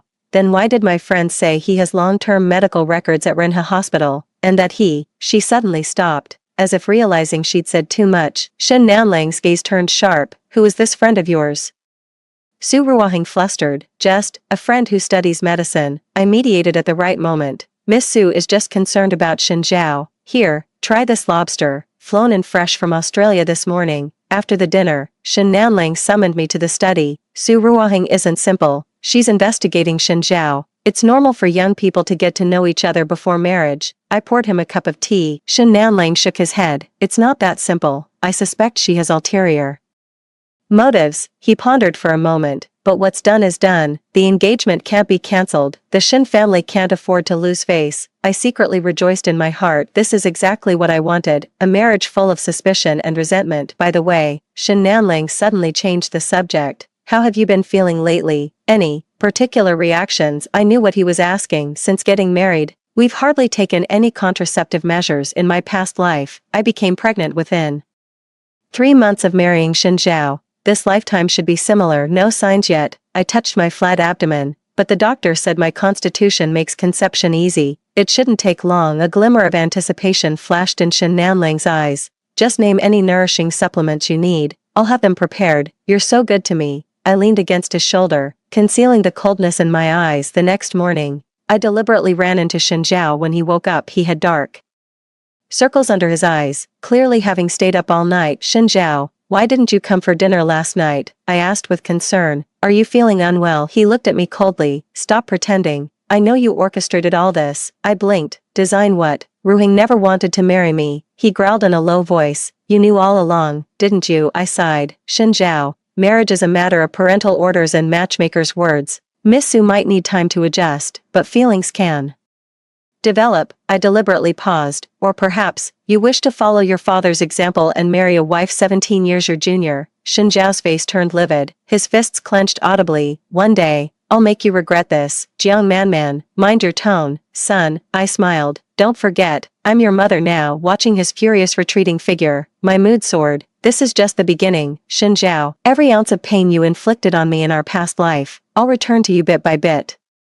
Returning to the bedroom, I stood before the full-length mirror and gently touched my abdomen. Soon, very soon there will be good news. When that time comes, Shin Zhao's status in the Shin family will plummet, and only then can my revenge plan truly unfold. The morning sunlight filtered through the sheer curtains into the bedroom. I opened my eyes to find Shin Nanling already up and gone from beside me. Reaching for the thermometer on the nightstand, I habitually began monitoring my basal body temperature, a crucial indicator for conception. The thermometer shows 36.7 degrees, 3 degrees higher than yesterday. The corners of my mouth involuntarily turned upward. Based on past experience, This is a sign that ovulation is approaching. Rolling out of bed, I took the prenatal nutrition pills from the drawer and swallowed them with warm water. In the mirror, my complexion looked rosy. My skin smooth. My 28-year-old body is at the optimal age for childbearing. I gently caress my flat belly, imagining the new life that will soon grow within. In my past life, I only carried one child before Shin Zhao killed me. In this life, I will make the Shin family change completely. My phone vibrates. A message from the private investigator. Targets recent activity records and medical files obtained. Encrypted data sent to your secure email. With a faint smile, I lock the bathroom door and open my laptop. The file package from the detective contained Shin Zhao's recent movement records, call logs, and, what concerned me most, his complete medical records from Renha Hospital. The medical records were dense with professional terminology, but a few key phrases jumped out: oligospermia, low sperm motility, congenital physical weakness. Flipping to the end, the doctor's conclusion was particularly glaring: natural conception probability below 5%. Assisted reproductive technology recommended. I let out a cold laugh, continuing to browse through the materials sent by the detective. Shin Zhao's recent call records caught my attention. One number appeared frequently. Mostly late at night, I noted down the number and sent it to another contact. Find out who owns this number, the sooner the better. Just as I closed the laptop, there was a knock at the door. Madam, breakfast is ready. It was the voice of the maid. Xiao He. Got it, I'll be right down. In the dining room, Shin Nanlang was reading a financial newspaper with black coffee and whole wheat toast in front of him. Seeing me enter, he put down the newspaper. Did you sleep well? Very good. I walked over to him and gave him a light kiss on the cheek. 3. This action had become a habit, though initially it was just for the servants to see. Shin Nanlang handed me a document. Take a look at this. I opened the file. It was information about a medical equipment company that the Shin Group planned to acquire in the previous life. This acquisition deal failed due to the other party concealing patent disputes, causing the Shin Group to lose tens of millions. There's a problem. I pointed at the patent list. The patent for this core product expires next year, and I've heard there's an ongoing infringement lawsuit. Shin Nanlang raised an eyebrow. How do you know that? I have a college classmate working at that company. I casually made up an excuse. The acquisition price should be reduced by at least 30%, and we need to add indemnity clauses for patent disputes. Shin Nanlang nodded thoughtfully. I'll have the legal department reevaluate. His gaze held a hint of admiration as he looked at me. You always manage to surprise me. I smiled without speaking. This is just the beginning. Shin Nanlang. In my past life, being constantly exposed to Shin Zhao's influence, I became thoroughly familiar with the operations of the Shin Group. In this life, this knowledge will become my sharp weapon to establish myself in the Shin family. Shin Zhao staggered into the dining room, his face as pale as a ghost. He had dark circles under his eyes and was still wearing yesterday's clothes, all crumpled, as if he had slept on the sofa. Staying up late again. Shin Nanlang frowned. Shin Zhao didn't answer, walking straight to the coffee machine and pouring himself a full cup of black coffee. What about Miss Su? I asked deliberately. Why didn't she come for breakfast together? Shin Zhao's hand trembled slightly, spilling coffee on his skin, yet he seemed unfazed by the heat. None of your business. Shin Zhao, Shin Nanlang shouted sternly. Apologize to your mother. She's not my mother. Shin Zhao whirled around, slamming the coffee cup onto the table with a bang. Don't you find it disgusting to marry a woman only 3 years older than me? The servants in the dining room all lowered their heads, pretending not to hear. Shin Nanlang's face darkened ominously as he slowly rose to his feet. Come to my study, now. Shin Zhao gave me a provocative glance before following his father out. I spread jam leisurely while pricking up my ears to listen to the commotion upstairs. Soon, faint sounds of roaring and objects being thrown could be heard. 20 minutes later, Shin Zhao stormed out of the study in a rage, slamming the door behind him. When Shin Nanlang came downstairs, his expression had returned to calm, but the veins on his temples betrayed his anger. He needs to reflect seriously, Shin Nanlang said coldly. I've frozen his credit card for 3 months. I handed him a freshly brewed cup of coffee. He's still young and doesn't know better. 25 is still young. Shin Nanlang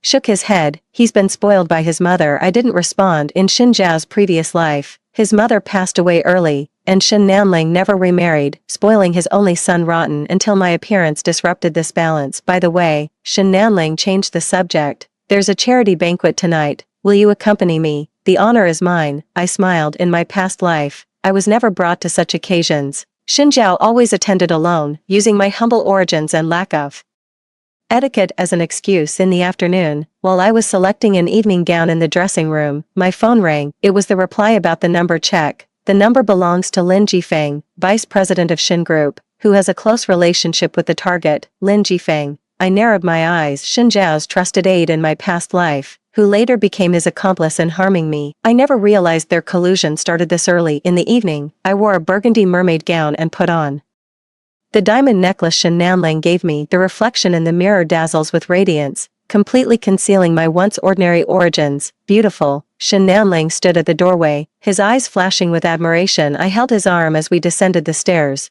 just in time to encounter Su Ruoheng, who had just returned home. She was dressed in a crop top and hot pants, a full nightclub outfit, and visibly froze for a moment upon seeing us. "Are you going out, Miss Su?" I asked gently. "Meeting a friend," she said nonchalantly, though her eyes kept darting toward Shen Nanling. I noticed Shen Nanling frowned slightly. "Where's Shen Zhao?" "Who knows?" Su Ruoheng pursed her lips, probably drowning his sorrows at some bar. She jingled her car keys. "I won't disturb you too," watching her sway her hips as she walked away. A faint smile curled at the corners of my mouth. It seems this loving engaged couple's life is quite eventful. The charity gala was held at the Shangri-La Hotel, with most attendees being prominent figures from the business world. Shen Nanling became the center of attention the moment he entered, with people continuously coming over to exchange pleasantries. As for me, being Mrs. Shen, I naturally received unprecedented attention. "So this is Mrs. Shen, indeed young and beautiful." A bejeweled woman scrutinized me. "I heard you have a special constitution." I maintained my smile. "You flatter me, Mrs. Li." "Mr. Shen and I simply had fate bring us together." "Fate," she smiled meaningfully. "The Shen family has had 7 generations of single heirs, and Shen Zhao's health isn't good. The chairman must be getting anxious." I pretended not to catch her barbed tone. "Speaking of Shen Zhao, his wedding with Miss Su is scheduled for next month. We'd be honored by your presence." Her expression froze for a moment, clearly not expecting me to be so direct. Shen Nanling interjected at the right moment. Man cares deeply about Shen Zhao, even personally handling the wedding arrangements." The surrounding executives exchanged glances, their attitude towards me noticeably more respectful. It seems Shen Nanling's public statement has had an effect. Halfway through the dinner, I excused myself to touch up my makeup and went to the restroom. Just as I stepped out of the banquet hall, I spotted a familiar figure, Lin Jifeng, hiding in a corner while making a phone call. "Don't worry, I've already calmed Shen Zhao down." He lowered his voice. "No matter how much Shen Nanling dotes on that woman, it's useless as long as Shen Zhao remains the sole heir." I quietly retreated around the corner and only came out after he left. It seems Shen Zhao and his confidant are already conspiring. In my previous life, they gradually undermined Shen Nanling and ultimately caused my death. This lifetime I'll repay them double. On the way home, Shen Nanling received a call from the company about new developments in the acquisition case. After hanging up, he rarely showed a smile. They agreed to a 35% price reduction and accepted the exemption clause. Man, you've done a great job." "I just mentioned it casually," I said modestly. "No, you have great business acumen." Shen Nanling looked at me seriously. "Starting tomorrow, come to the company with me. I'd like to hear your thoughts on several projects." This was exactly what I wanted. More opportunities to engage with the core business of the Shin Group. "The honor is mine," I said softly. For the next 2 weeks, I accompanied Shen Nanling to the company every day, attending meetings and reviewing documents, gradually gaining an understanding of the Shin Group's operations. Meanwhile, the private investigator kept sending updates on Shen Zhao and Su Ruoheng's latest activities. After Shen Zhao's credit cards were suspended, he began meeting frequently with Lin Jifeng. Su Ruoheng was photographed entering and exiting high-end clubs with different men, including that model friend. The most dramatic part was when the detective captured Shen Zhao waiting outside the hotel for 3 hours, only to see Su Ruoheng come out arm in arm with another man. The expression on Shen Zhao's face in the photos could only be described as utter despair. I carefully preserved these materials, waiting for the perfect moment to use them. Right now, there's something more important. My ovulation period has arrived. That night, I deliberately changed into the silk nightgown I bought recently and sprayed Shen Nanling's favorite perfume. When he pushed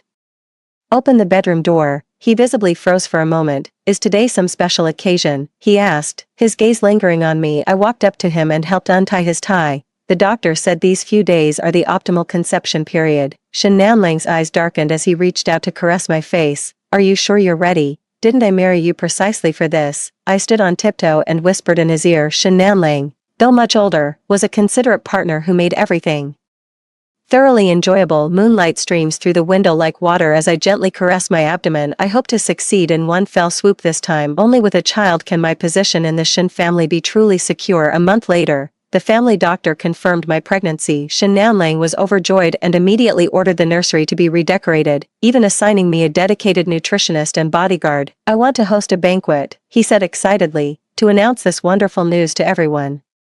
I leaned against his chest. Whatever you say. The banquet was scheduled for the weekend, with all of the Shin family's relatives and business partners receiving invitations. Su Ruohang reluctantly accompanied Shin Zhao to the event, standing together yet as strangers without any interaction. Midway through the banquet, Shin Nanlang tapped his champagne glass, bringing the room to silence. Thank you all for coming, he announced, scanning the crowd with a booming voice. Today, I have joyous news to share. My wife Jiang Manman is pregnant. The Shin family will soon welcome a new generation. Thunderous applause erupted as guests rushed forward to offer congratulations. I stood beside Shin Nanlang, accepting everyone's flattery, but my eyes remained fixed on Shin Zhao in the corner. His face turned deathly pale the moment he heard the news, and the wine glass in his hand fell to the ground with a clink, spilling red wine everywhere. Lin Jifeng quickly pulled him away, but that momentary expression was already deeply imprinted in my mind. Shock, fear, despair, and hatred. Su Ruohang, however,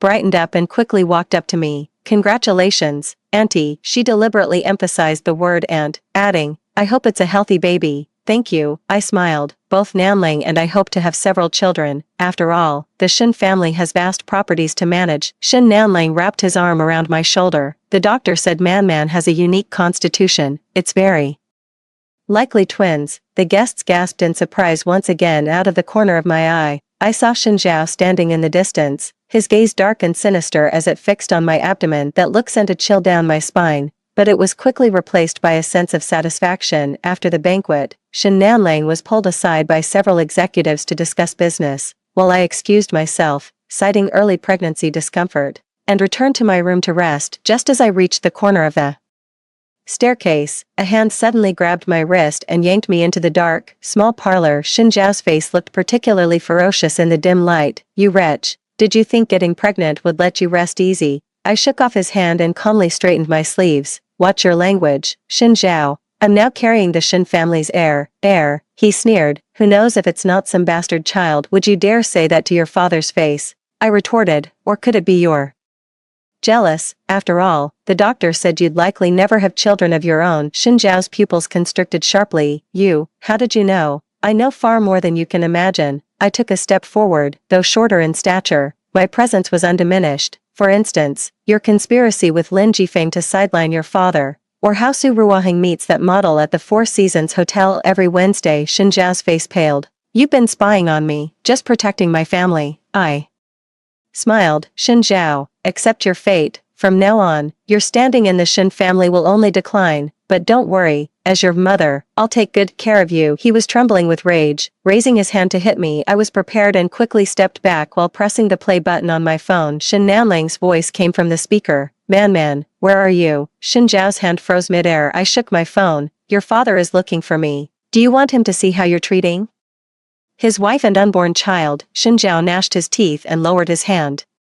We'll see about this. Watching his disheveled figure retreat into the distance, I let out a long sigh of relief. This is just the first round. Shin Zhao, once the child in my womb is born, your good days will truly be over. Returning to the bedroom, I stood before the floor-to-ceiling window, overlooking the Shin family estate. Under the moonlight, a familiar figure was storming toward the garage. It was Shin Zhao. Minutes later, his sports car roared out through the gates. I gently caressed my still flat abdomen, a cold smirk curling at the corner of my lips. Ms. Jiang, please lie flatter. In the top-tier VIP examination room of Renha Hospital, cold ultrasound gel was spread across my lower abdomen. Shin Nanlang stood beside the examination bed, his eyes fixed unblinkingly on the ultrasound screen. Mr. Shin, you might need to brace yourself. Director Li, with graying hair, adjusted his glasses, his voice tinged with barely suppressed astonishment. Shin Nanlang's body tensed instantly.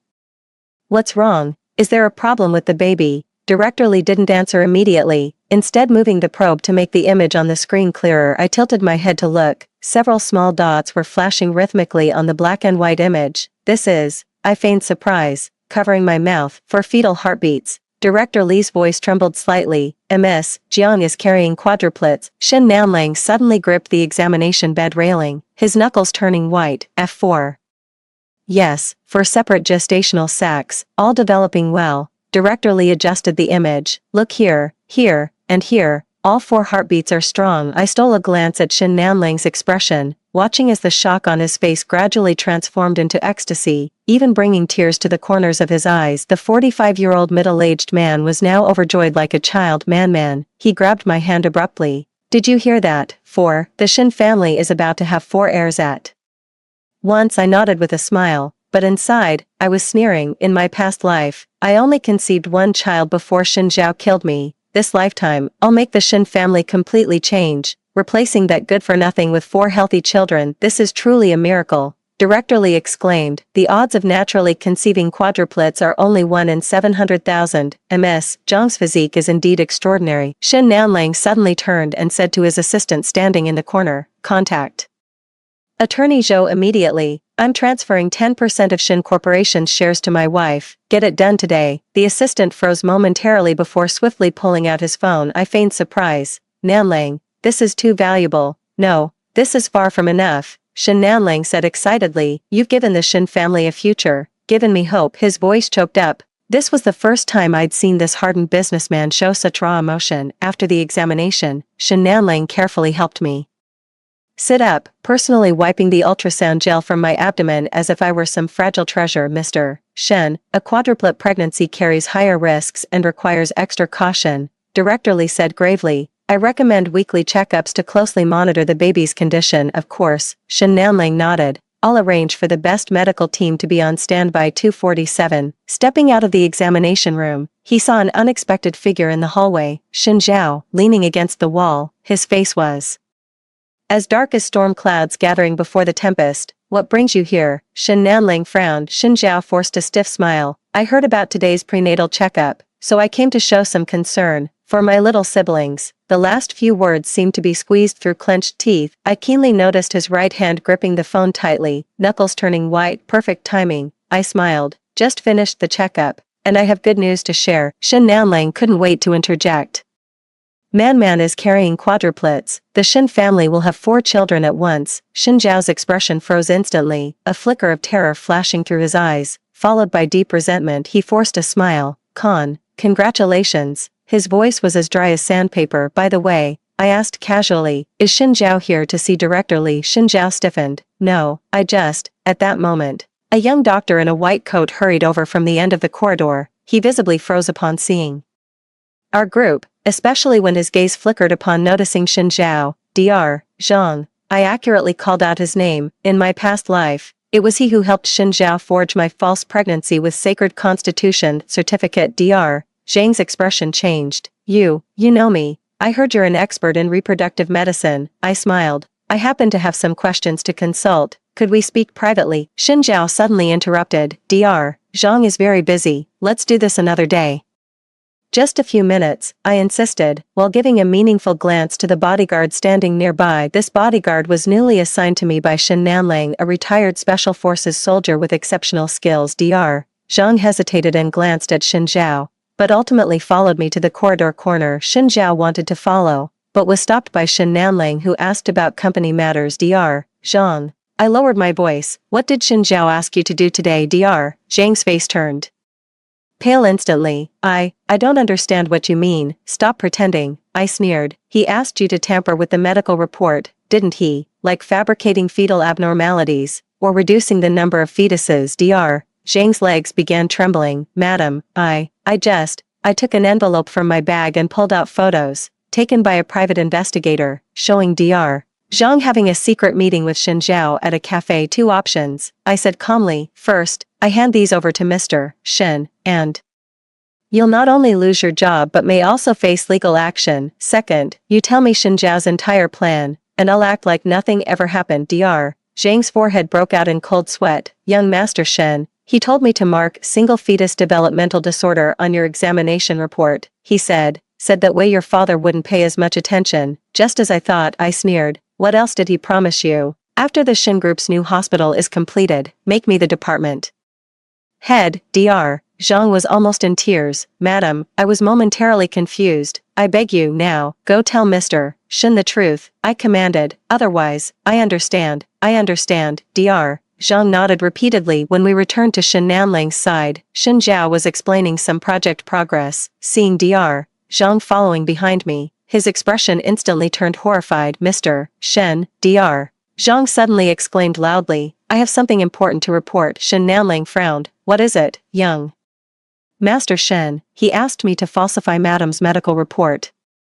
Dr. Zhang blurted out. "He said if I didn't comply, he'd make sure I couldn't survive in the medical field." The corridor fell into a terrifying silence. Shen Nanling's face visibly darkened, while Shen Zhao turned ashen pale. "What nonsense are you spouting?" Shen Zhao roared, grabbing Dr. Zhang's collar violently. "I don't even know you." "Enough!" Shen Nanling's sharp shout echoed through the corridor, startling several passing nurses who hurried away. "We'll discuss this back at the company." He lowered his voice, though the anger remained evident. "Dad, let me explain." Shen Zhao panicked. "This man is slandering me. It must be Jiang Manman's doing. She's trying to drive a wedge between us." For Shen Nanling glared coldly at his son. "Oh, then what are these?" He snatched the photos from my hand and threw them in Shen Zhao's face. The photos scattered across the floor, clearly showing Shen Zhao's secret meetings with Dr. Zhang. The evidence was irrefutable. Shen Zhao's face turned from pale to ashen, then from ashen to red, finally settling on a despairing deathly pallor. He opened his mouth,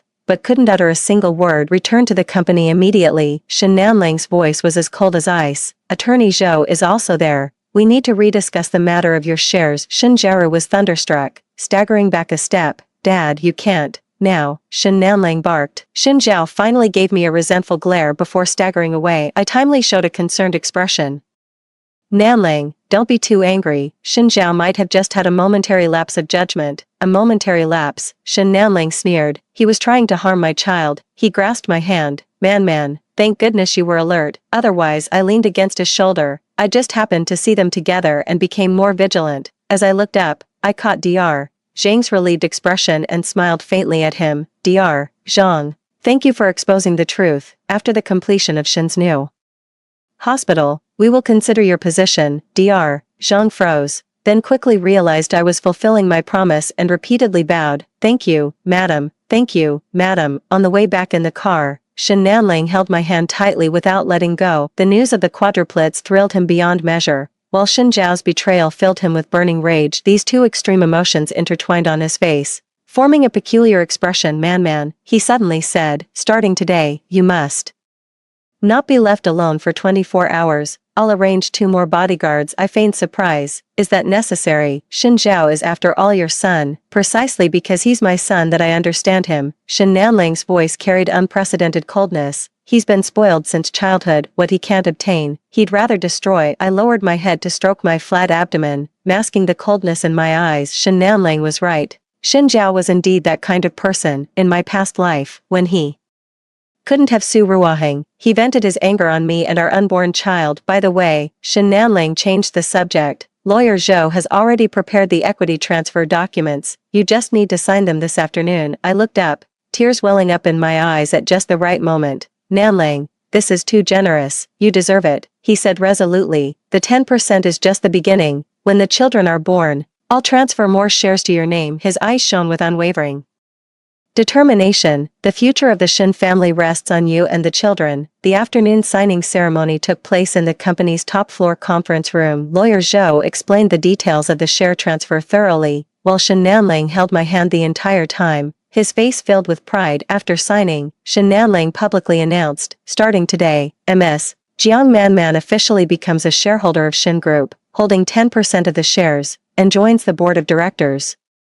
The executives present applauded in congratulations. Only Lin Jifeng's expression remained stiff, his eyes constantly darting towards Shen Zhao in the corner. Shen Zhao stood there, his face as gloomy as the sky before a storm. The documents in his hand crumpled from his grip. After the meeting concluded, Shen Nanling convened a family gathering. Several key members of the Shen family sat around the long table, the atmosphere so tense you could wring water from it. Considering Shen Zhao's behavior today, Shen Nanling got straight to the point. "I'd decided to adjust his position and shares in the company." Shen Zhao abruptly looked up. "Dad, we're reclaiming 3% of your 5% shares, leaving you with only 2%. Shen Nanling said coldly, you'll retain your position as deputy director of the project department, but all major decisions must be signed off by Director Lin. Lin Jifeng visibly froze for a moment, never expecting to be called upon. I sneered inwardly. Shen Nanling's move was brilliant, having Shen Zhao's trusted subordinate monitor him, appearing fair while driving a wedge between them. This isn't fair. Shen Zhao slammed the table and stood up. For the sake of one woman, you'd ruin your own son. Watch your words. Shen Nanling barked sharply. That's your mother, carrying your younger siblings. She's not my mother. Shen Zhao screamed hysterically. She's just a fraud. Who knows whose bastards those children are? As soon as the words fell, Shen Nanling had already slapped him across the face with a sharp crack. Shen Zhao's face was knocked to the side, a trickle of blood seeping from the corner of his mouth. Get out. Shen Nanling's voice was as cold as ice. If I hear such words again, you'll be thrown out of the Shen family. Shen Zhao covered his face, the hatred in his eyes almost materializing. He scanned the room, his gaze finally landing on me, sending chills down my spine. But in an instant, he reverted to being that aggrieved son again. Dad, I was wrong. His voice choked with sobs. I was just afraid of losing your love. Shen Nanling's expression softened slightly. Seeing this, I immediately interjected softly, Nanling, the child knows their mistake. Shen Zhao just had a momentary lapse in judgment. After all, suddenly gaining 4 younger siblings would make anyone feel unsettled. While these words seemed to plead for Shen Zhao's sake, each sentence struck a painful chord. Sure enough, Shen Nanling's expression turned cold again.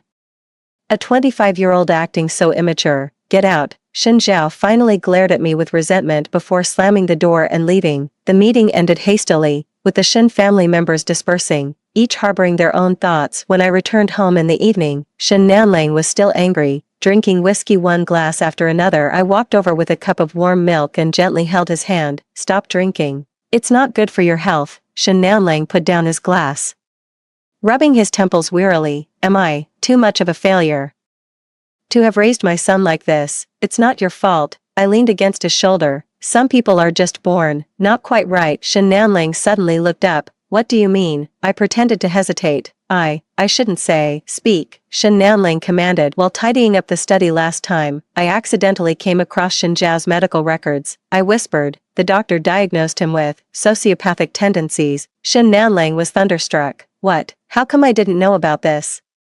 Perhaps his ex-wife hid it to spare you worry. I ventured cautiously. The records were concealed inside the dust jacket of Das Kapital, very well hidden. Shen Nanling immediately stood up and rushed toward the study. I slowly followed, knowing he would find that meticulously forged medical report. In the previous life, Shen Zhao did indeed have psychological issues, but was never formally diagnosed. In this life, I'll make sure Shen Nanling sees his son's true nature clearly. The sound of rummaging through drawers came from the study, followed by Shen Nanling's curses. I stood at the doorway, watching his trembling hands holding that medical report, his face filled with shock and anguish. No wonder he's enjoyed abusing small animals since childhood, Shen Nanling murmured to himself. I thought it was just typical boyish mischief. I walked over and embraced him. Don't be too upset. It's not too late to know now. We can hire the best psychologist. Shen Nanling shook his head, a resolute glint flashing in his eyes. No, some people are born demons. From today onward, I won't show him any more mercy. I leaned against his chest, a cold smile curling at the corner of my lips. Shen Zhao, your good days are truly over. Late at night, I stood by the bedroom window, watching a sports car roar out of the Shen family's gates. It was Shen Zhao,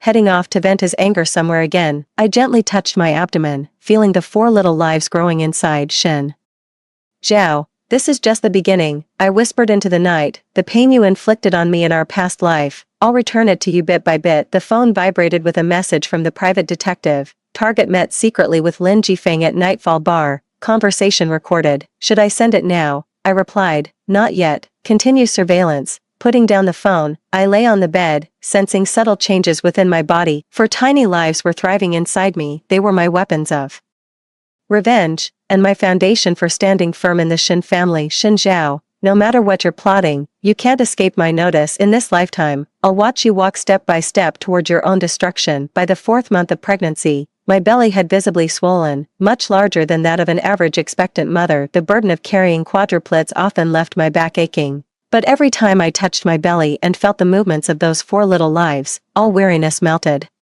Into sweetness, the morning sunlight streamed through the curtains into the bedroom as I leaned against the headboard, flipping through the documents Shin Nanlang had left on the nightstand. It was a proposal about Shin Corporation's acquisition of a coastal resort. In my past life, this project caused significant losses to the Shin family due to fraudulent environmental assessments. Working so early, Shin Nanlang emerged from the bathroom, water still dripping from his hair. The 45-year-old man maintained an excellent physique, with well-defined abdominal muscles that made it hard to believe he was approaching the age of knowing his destiny. I weighed the documents. There's a problem with this project. Shin Nanlang raised an eyebrow and sat on the edge of the bed. How so? This environmental assessment report, I pointed to one page. The data is too perfect, unrealistically perfect. I checked local forums where fishermen reported significantly worsening water quality in recent years, but the report makes no mention of it. Shin Nanlang frowned as he took the documents. Environmental matters are Lin Jifeng's responsibility. Director Lin might be too busy to notice the details, I said lightly, actually implying Lin Jifeng's dereliction of duty. In my past life, it was precisely him and Shin Zhao who jointly covered up this issue. Shin Nanlang pondered for a moment, then picked up his phone. I'll have a third party re-evaluate it, I smiled without speaking.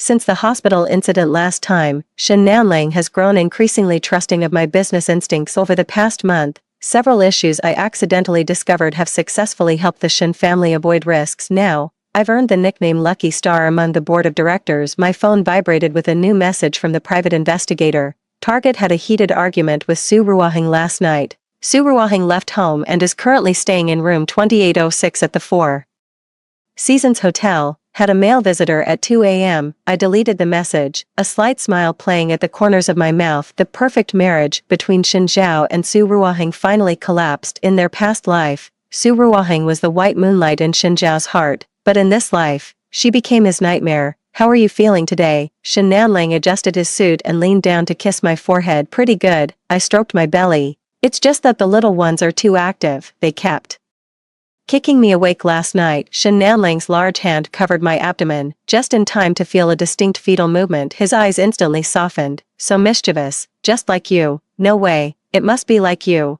I said coquettishly, so domineering, never giving me a moment's peace. Shin Nanlang chuckled softly, kissed me again, and then left, listening to the sound of his footsteps fading away. I picked up my phone and dialed a number. Dr. Lee, this is Jiang Manman. I'd like to reschedule next week's checkup. Yes, change it to Wednesday at 10 a.m. No, please don't inform anyone else, including Mr. Shen. I want to surprise him. After hanging up, I slowly got out of bed to wash up. In the mirror, though my belly was protruding, my limbs remained slender, and my face glowed with that pregnancy radiance. When I was pregnant with Shin Zhao's child in my past life, I suffered from severe morning sickness, but this time it's surprisingly smooth with hardly any nausea. When I went downstairs for breakfast, the servant's attitude became even more respectful than before. Ever since I became a shareholder of Shin Corporation, even the usually arrogant housekeeper Lin has learned to bow his head. Madam, your freshly squeezed orange juice. Shall he carefully placed the glass in front of me. I nodded in thanks and casually flipped open today's financial newspaper. The front page prominently featured news of Shin Group's successful acquisition of a medical equipment company, accompanied by a photo of Shin Nanlang looking triumphant.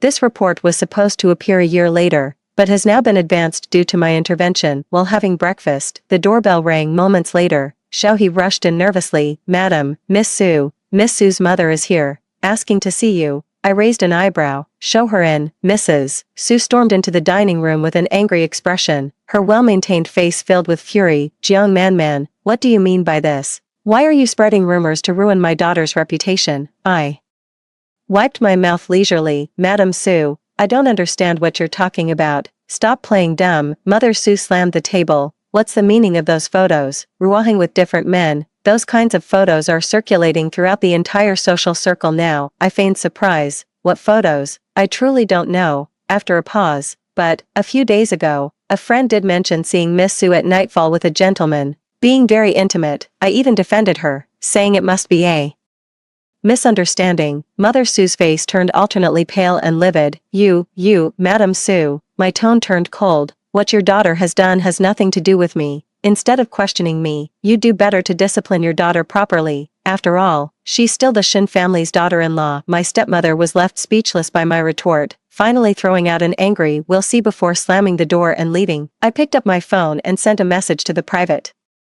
investigator. The photos were spread well. The final payment has been made. Putting down the phone, I happily finished my orange juice. In her past life, Su Ruohang was a socialite with a chaotic private life that was never exposed. In this lifetime, I'll make Shin Zhao taste the bitterness of being a cuckold, letting everyone know what kind of woman he married. In the afternoon, I went to the headquarters of Shin Corporation as planned. Since getting pregnant, Shin Nanling specially arranged a private office for me next to the CEO's office, making it convenient for me to rest anytime. Shortly after sitting down, Lin Jifeng knocked and entered, wearing an artificial smile. "Chairman Jiang, here's the environmental assessment for the new project. Please review it." I took the documents and pretended to read through them carefully. This new evaluation is clearly much more rigorous than the previous one. It seems my reminder this morning had an effect. Well done. I closed the file.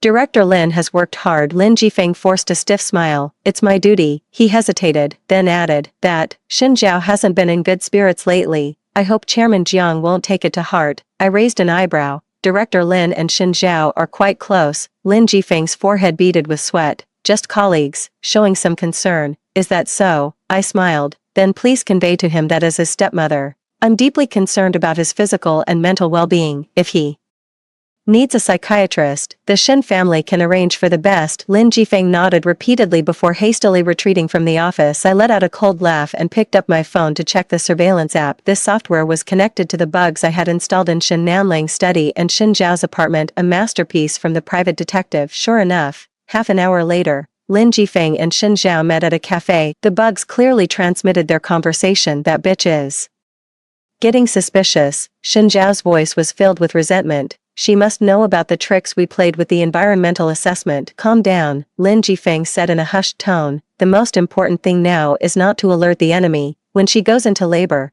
I've already made arrangements at the hospital." "Wait even longer," Shin Zhao nearly shouted. "She's already flaunting my father's child in the boardroom. If we wait a few more months, will there even be a place for me in the Shin family?" "Keep your voice down," Lin Jifeng warned. "The plan is set. Accidents in the delivery room are all too common. Massive hemorrhage, amniotic fluid embolism, any one of them could take her life. When the time comes and your father is overcome with grief, who else can he rely on to run the company but you?" My blood ran cold in an instant. In my past life, Shin Zhao only kicked me while drunk, causing a miscarriage. But in this life they actually planned to take my life directly, forcing myself to stay calm. I continued eavesdropping. "What about those 4 bastards?" Shin Zhao asked through gritted teeth. "Let's solve this together." Lin Jifeng's voice was so cold it didn't sound human. "Premature babies are too fragile. It's normal for accidents to happen." I turned off the surveillance software, my hands instinctively covering my abdomen. Although I had anticipated Shin Zhao's retaliation,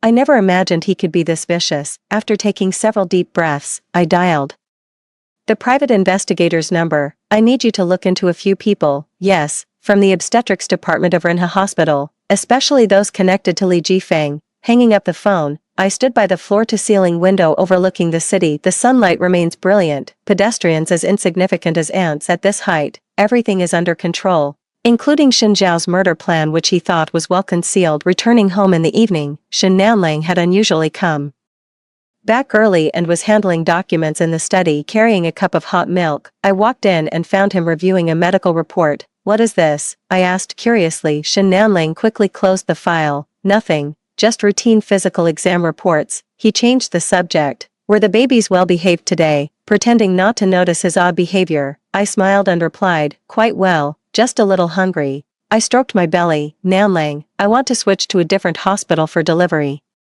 Shin Nanling frowned. "What's wrong? Isn't Renhe the best?" "It is the best, but..." I hesitated. I heard several medical staff recently resigned, worrying it might affect service quality, and I lowered my voice. "I heard Shin Zhao and Lin Jifeng have connections at Renhe." Shin Nanling's eyes turned sharp. "What did they do?" "There's no solid evidence." I shook my head. "It's just a gut feeling. Maybe it's just pregnancy anxiety." Shin Nanling pondered for a moment before picking up his phone.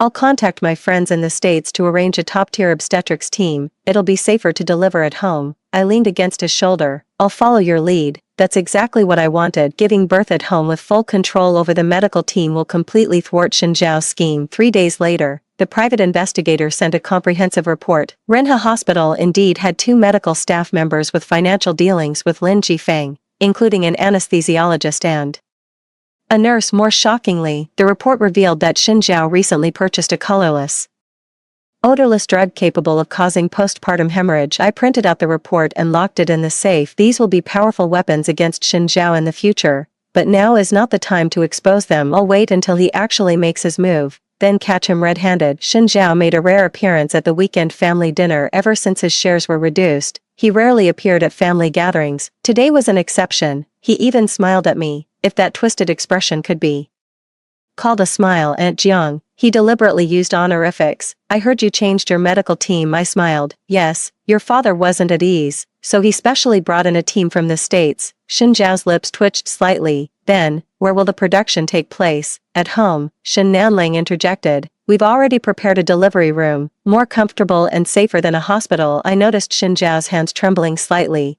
but he quickly regained control. That's wonderful.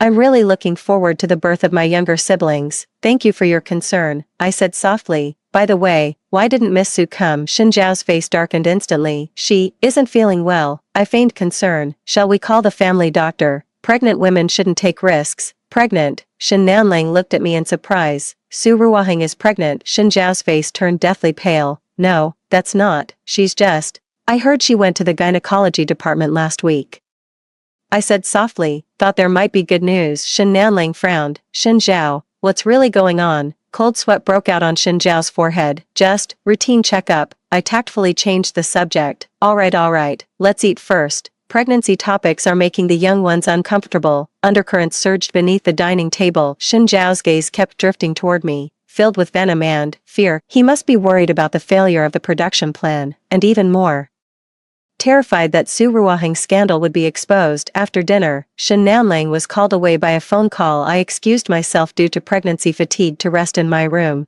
but was intercepted by Shen Zhao at the staircase corner. What do you know? He demanded in a hushed voice, his eyes glinting dangerously. I feigned confusion. What do you mean? Stop playing dumb. He grabbed my wrist abruptly. About Ruohang, and let go of my wife. The bodyguard's voice came from behind, and the next second Shen Zhao was pinned against the wall, rubbing my wrist. I glared coldly at him. Shen Zhao, what do you think you're doing? You'll regret this. Jiang Man, Shen Zhao said through gritted teeth. I swear, you'll regret this. The bodyguard looked at me, awaiting instructions. I shook my head. Let him go. Shen Zhao, I suggest you calm down. Acting on impulse is the devil's work. Shen Zhao straightened his clothes, gave me one last glare, then turned and left, watching his unsteady retreating figure. I knew he had reached the end of his rope, and a cornered beast is often the most dangerous. Back in the bedroom, I locked the door and retrieved a compact self-defense stun gun from under my pillow, given to me by the private investigator, powerful enough to incapacitate a grown man. Shen Zhao's madness exceeded expectations. I needed to be even more cautious. Outside the window, the setting sun dyed the Shen family estate blood red. I gently caressed my swollen belly, feeling the movements of the 4 little lives inside. Don't be afraid, Mommy will protect you, I whispered in promise. No one can harm us. The chessboard of revenge has reached its critical moment. Shen Zhao's killing intent has surfaced, and my counterattack has only just begun. In the early morning, when my pregnancy had just reached 32 weeks, a sharp pain jolted me awake from sleep. My hand instinctively reached for my abdomen, and my palm immediately sensed an unusual tightness, contractions coming fast and intense. Nanling, I shook my husband awake beside me, my voice trembling with pain. I think the baby's coming. Shen Nanling snapped awake instantly and pressed the emergency call button by the bed. The entire Shen family estate lit up as bright as day, the alarm startling everyone awake. 2 weeks ahead of the due date, Shen Nanling helped me get dressed while issuing commands through the intercom. Activate the emergency plan immediately. Contact the medical team. I clenched my teeth, cold sweat beading on my forehead. Don't be afraid, the American medical team will arrive within 20 minutes. Shen Nanling picked me up and strode toward the prepared home delivery room. Everything will go smoothly. I gripped his collar tightly, suddenly remembering something. Wait, your phone, bring it. Shen Nanling was taken aback,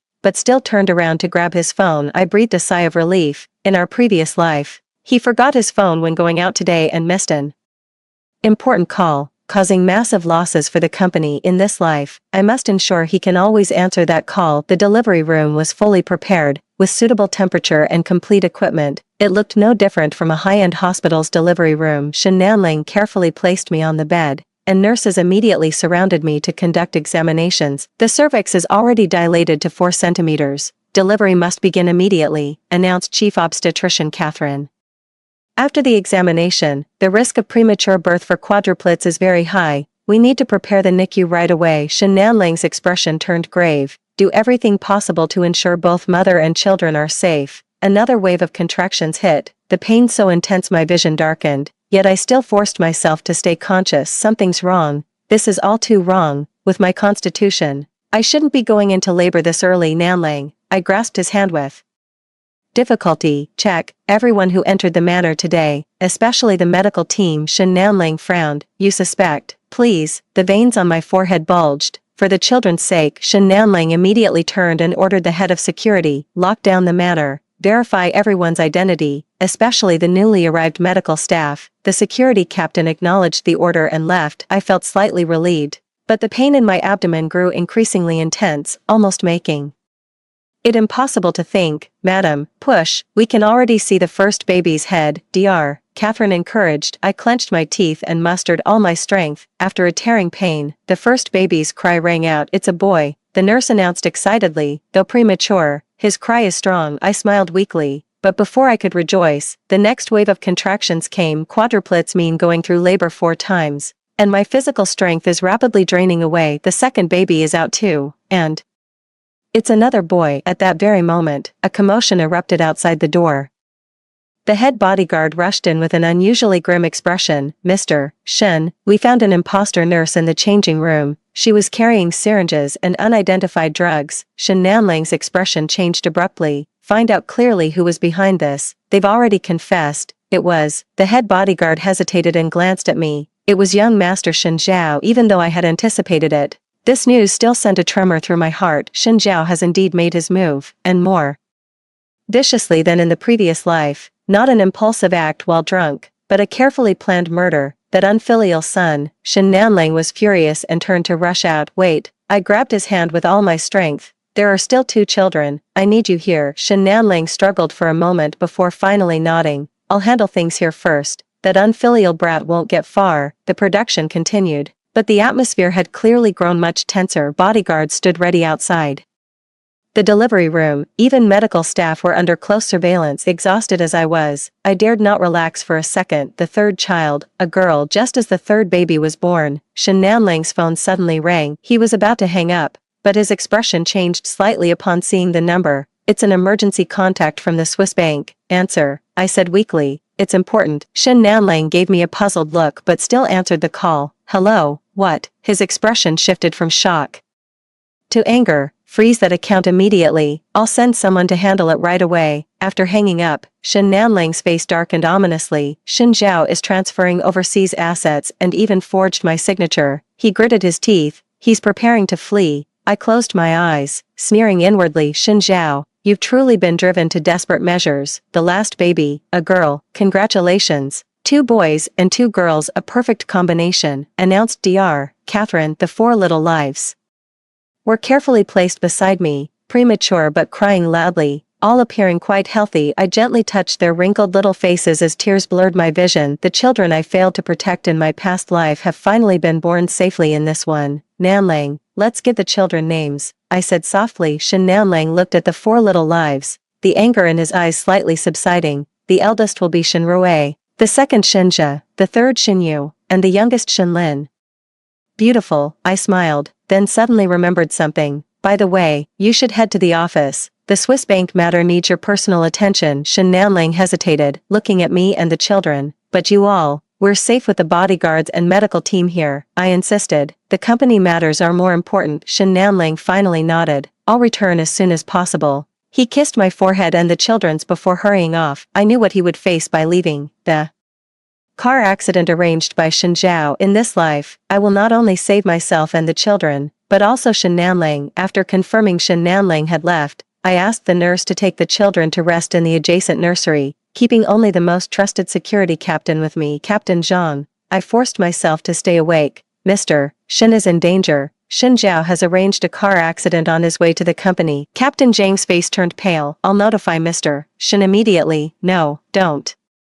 Alert the enemy. I shook my head. Take a few trustworthy men and set up an ambush at that road section in advance. Remember, it's a blue truck with license plate ending in 37. Captain Zhang looked at me in shock. Madam, how did you know? No time to explain, I said weakly but firmly. You must ensure Mr. Shin's safety. After catching the perpetrator, send them directly to the police station. Don't let Shin Zhao know. Captain Zhang accepted the order and left. I let out a long sigh, finally, allowing myself to close my eyes for a brief rest. When I woke again, Shin Nanlang was sitting by the bed, his face terrifyingly grim. Seeing me open my eyes, he immediately grasped my hand. Man, you're awake. Are the children okay? My voice was hoarse. They're fine, all under observation in incubators, but the doctor says they're perfectly healthy. Shin Nanlang forced a smile, though the fury in his eyes was unmistakable. Captain Zhang caught the truck driver. He's already confessed that Shin Zhao was behind this. I feigned shock. What? He wanted to kill you, not just me. Shin Nanlang's voice was cold as ice. He planned to eliminate both of us today,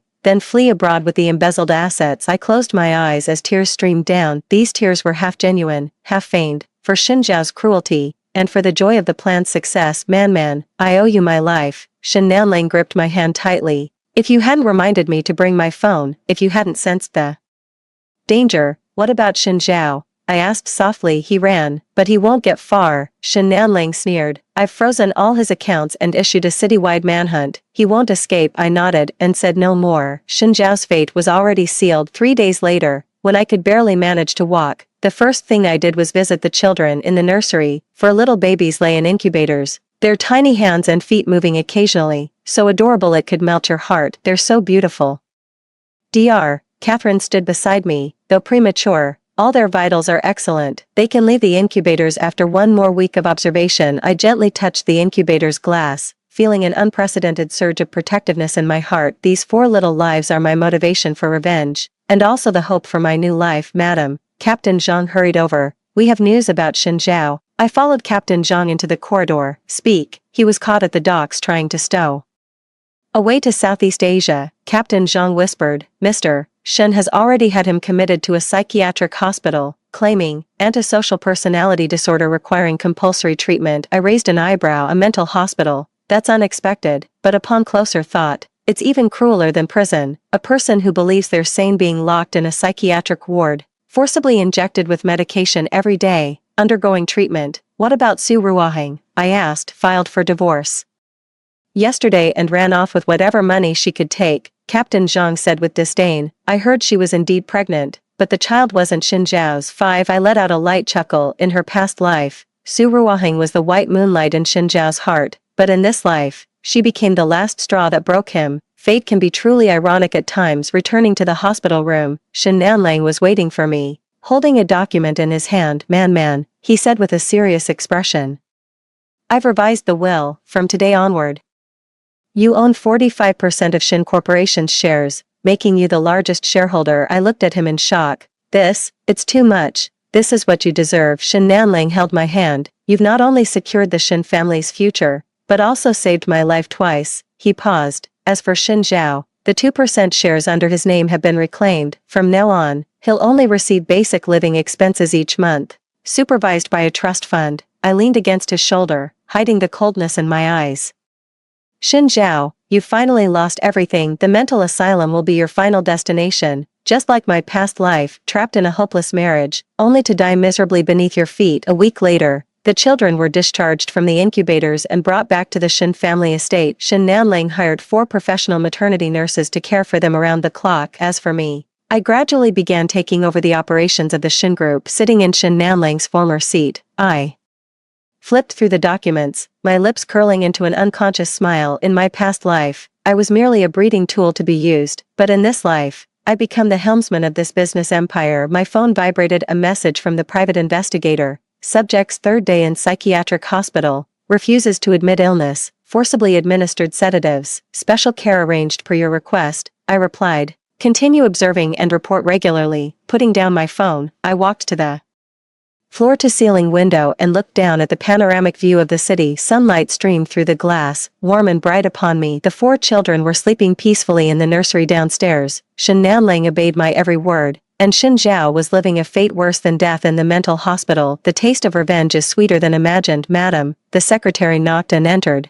Here are today's meeting minutes for your review. I took the document and gracefully signed my name. Jiang Manman, once that pitiful woman who was deceived, exploited, and murdered, has now risen from the ashes like a phoenix. By the way, I called out to the secretary who was about to leave, please contact the person in charge of the maternal and child brand Yuan Man for me. I'd like to discuss potential collaboration. The secretary nodded and left. This is my newly invested maternal and child brand, named after the homophonic combination of mine and Shen Nanling's names, also symbolizing my rebirth, a fulfilled life, a fulfilled revenge. In the evening, I was strolling in the garden holding my youngest daughter Shenlin when Shen Nanling approached and gently put his arm around my shoulder. Tired? I'm not tired, I smiled, looking at the children. All weariness disappears. Shen Nanling kissed the top of my head. Thank you, Man. Thank you for giving me all this. I leaned against his chest, watching the sunset turn the Shen family estate golden. For children, a husband who loves me, supreme power and wealth. All these were bought with the blood and tears of my past life. Xin Zhao, have you ever regretted that kick while in the mental hospital? The quadruplets 100-day celebration was held at the Shen family manor, with nearly all the business elite in attendance wearing a custom champagne-colored gown. I stood at the center of the banquet hall accepting congratulations from everyone. My abdomen had regained its flatness, even becoming more toned than before. Pregnancy, thanks to strict daily postpartum recovery training. Chairman Jiang, congratulations. All 4 babies are healthy and beautiful. What a blessing. A female jewelry company owner warmly grasped my hand, saying, we've specially prepared a set from our new infant collection for each of your 4 little treasures. I smiled in gratitude, my peripheral vision catching Shen Nanling standing not far away. He was holding their youngest daughter Shenlin, his face brimming with unconcealable pride. Having a child at 45 is already rare, but having 4 healthy children at once has made him a legend among his friends. In a corner of the banquet hall, 4 nannies each held a child, surrounded by guests eager to share in the joy. I walked over and gently touched each child's little face. The eldest, Shen Rui, was sound asleep. The second, Shen Jia, was wide-eyed and looking around. The third, Shen Yu, and the fourth, Shen Lin, were awake angels, neither crying nor fussing. Madam, there's a phone call for you. The butler, Uncle Lin, approached and handed me the phone. Ever since he was caught embezzling last time, this old butler's attitude has become much more respectful. The voice on the phone was the private detective, Ms. Jiang. Xin Zhao was released from the mental hospital yesterday. I raised an eyebrow. Oh, why? The diagnosis said he was in stable condition, and since Su Ruohang left him some money during the divorce, he paid the bail. The detective paused. But the moment he left the hospital, someone was already tailing him. Who? A few rich kids he used to bully. The detective's voice carried a hint of schadenfreude. I heard he was forced to drink until he had a stomach hemorrhage at a bar last night, and this morning loan sharks came after him. Now he's hiding in a cheap motel in the east side of town. The corner of my mouth lifted slightly. Keep watching him. Report back at any time. Hanging up the phone, I gazed at the crowd mingling with glasses in hand in the banquet hall. 3 months ago, Xin Zhao was still the eldest young master of the Shen family, basking in glory. Now he's become a stray dog, hunted by everyone. Karma is indeed relentless. Man, Shen Nanling approached, holding Shenlin in one arm while handing me a document with the other. Lawyer Zhou has brought the equity transfer agreement. You just need to sign it. I opened the document. 45% of Shen Group's shares were officially transferred under my name. This means I have not only become the largest shareholder of the group, but also legally the true mistress of the Shen family. Thank you. I signed my name and looked up to see the tenderness flickering in Shen Nanling's eyes. In this lifetime, he has indeed given me everything I wanted: status, wealth, children, and respect. By the way, Shen Nanling lowered his voice. Xin Zhao has been released. I feigned surprise. Really? What did the doctor say? They said he's no longer aggressive and can reintegrate into society. Shen Nanling sneered. I've got people watching him. If he steps out of line again, he'll be sent back immediately. I nodded and said no more. Xin Zhao was no longer a threat, a discarded, divorced, penniless wretch whose life was worse than death. After the banquet, I convened my first board meeting as the largest shareholder. In the conference room, the executives who once ignored me were now showing me utmost respect regarding the development plan for the perfect Circle maternal infant brand. I opened the folder. I believe we should increase online marketing efforts while also opening physical experience stores. Lin Jifeng, once Shen Zhao's right-hand man, now my trusted assistant, immediately agreed. Chairman Zhang's insight is excellent. Our marketing department has already prepared a detailed proposal. After the meeting ended, I stayed alone in the office, turned on my computer, and checked the latest photos sent by the private investigator. Shen Zhao was curled up on a bed in a shabby hotel, his face sallow and his eyes sunken, bearing no resemblance to the former eldest son of the Shen family. The next photo was even more intriguing. Su Ruoheng was holding a young man's arm as they entered a high-end jewelry store. Her belly was slightly rounded, clearly showing she was several months pregnant. I put down my phone as sunlight streamed through the glass, warm and bright upon me. The taste of revenge is sweeter than imagined. Coming home in the evening, the children had just finished bathing.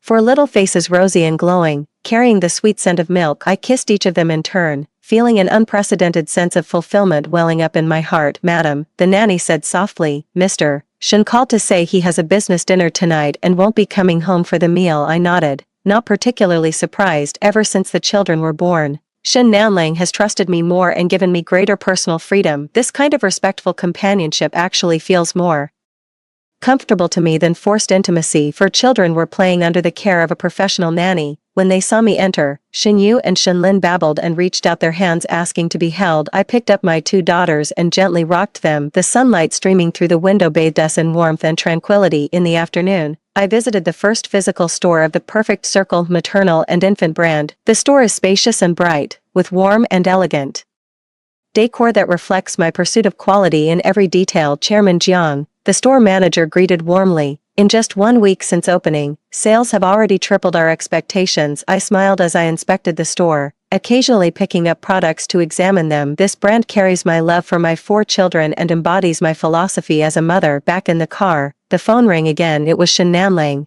Man, just got word that Shen Zhao died in the hospital. I gripped the phone tightly. What happened? Alcohol poisoning combined with gastric hemorrhage. Couldn't be saved. Shen Nanlang's voice sounded weary. The police investigated. It was indeed an accident. I remained silent for a moment. Should we arrange a funeral? No need, Shen Nanlang said coldly. He ceased to be part of the Shen family long ago. Hanging up the phone, I gazed out the window. Shen Zhao died, just like that, quietly passing away in the hospital without even a proper funeral. In my past life, he caused the death of me and my unborn child. In this life, he ended up alone and destitute. What goes around comes around. Retribution is inevitable. That evening, Shen Nanlang returned unusually early, holding a bottle of red wine. Care for a drink? He shook the bottle. Let's celebrate. I raised an eyebrow. Celebrating what? A new life. Shen Nanlang poured 2 glasses of wine and handed me one. Shen Zhao is dead. Our child is growing up healthy. Our careers are thriving. Isn't that worth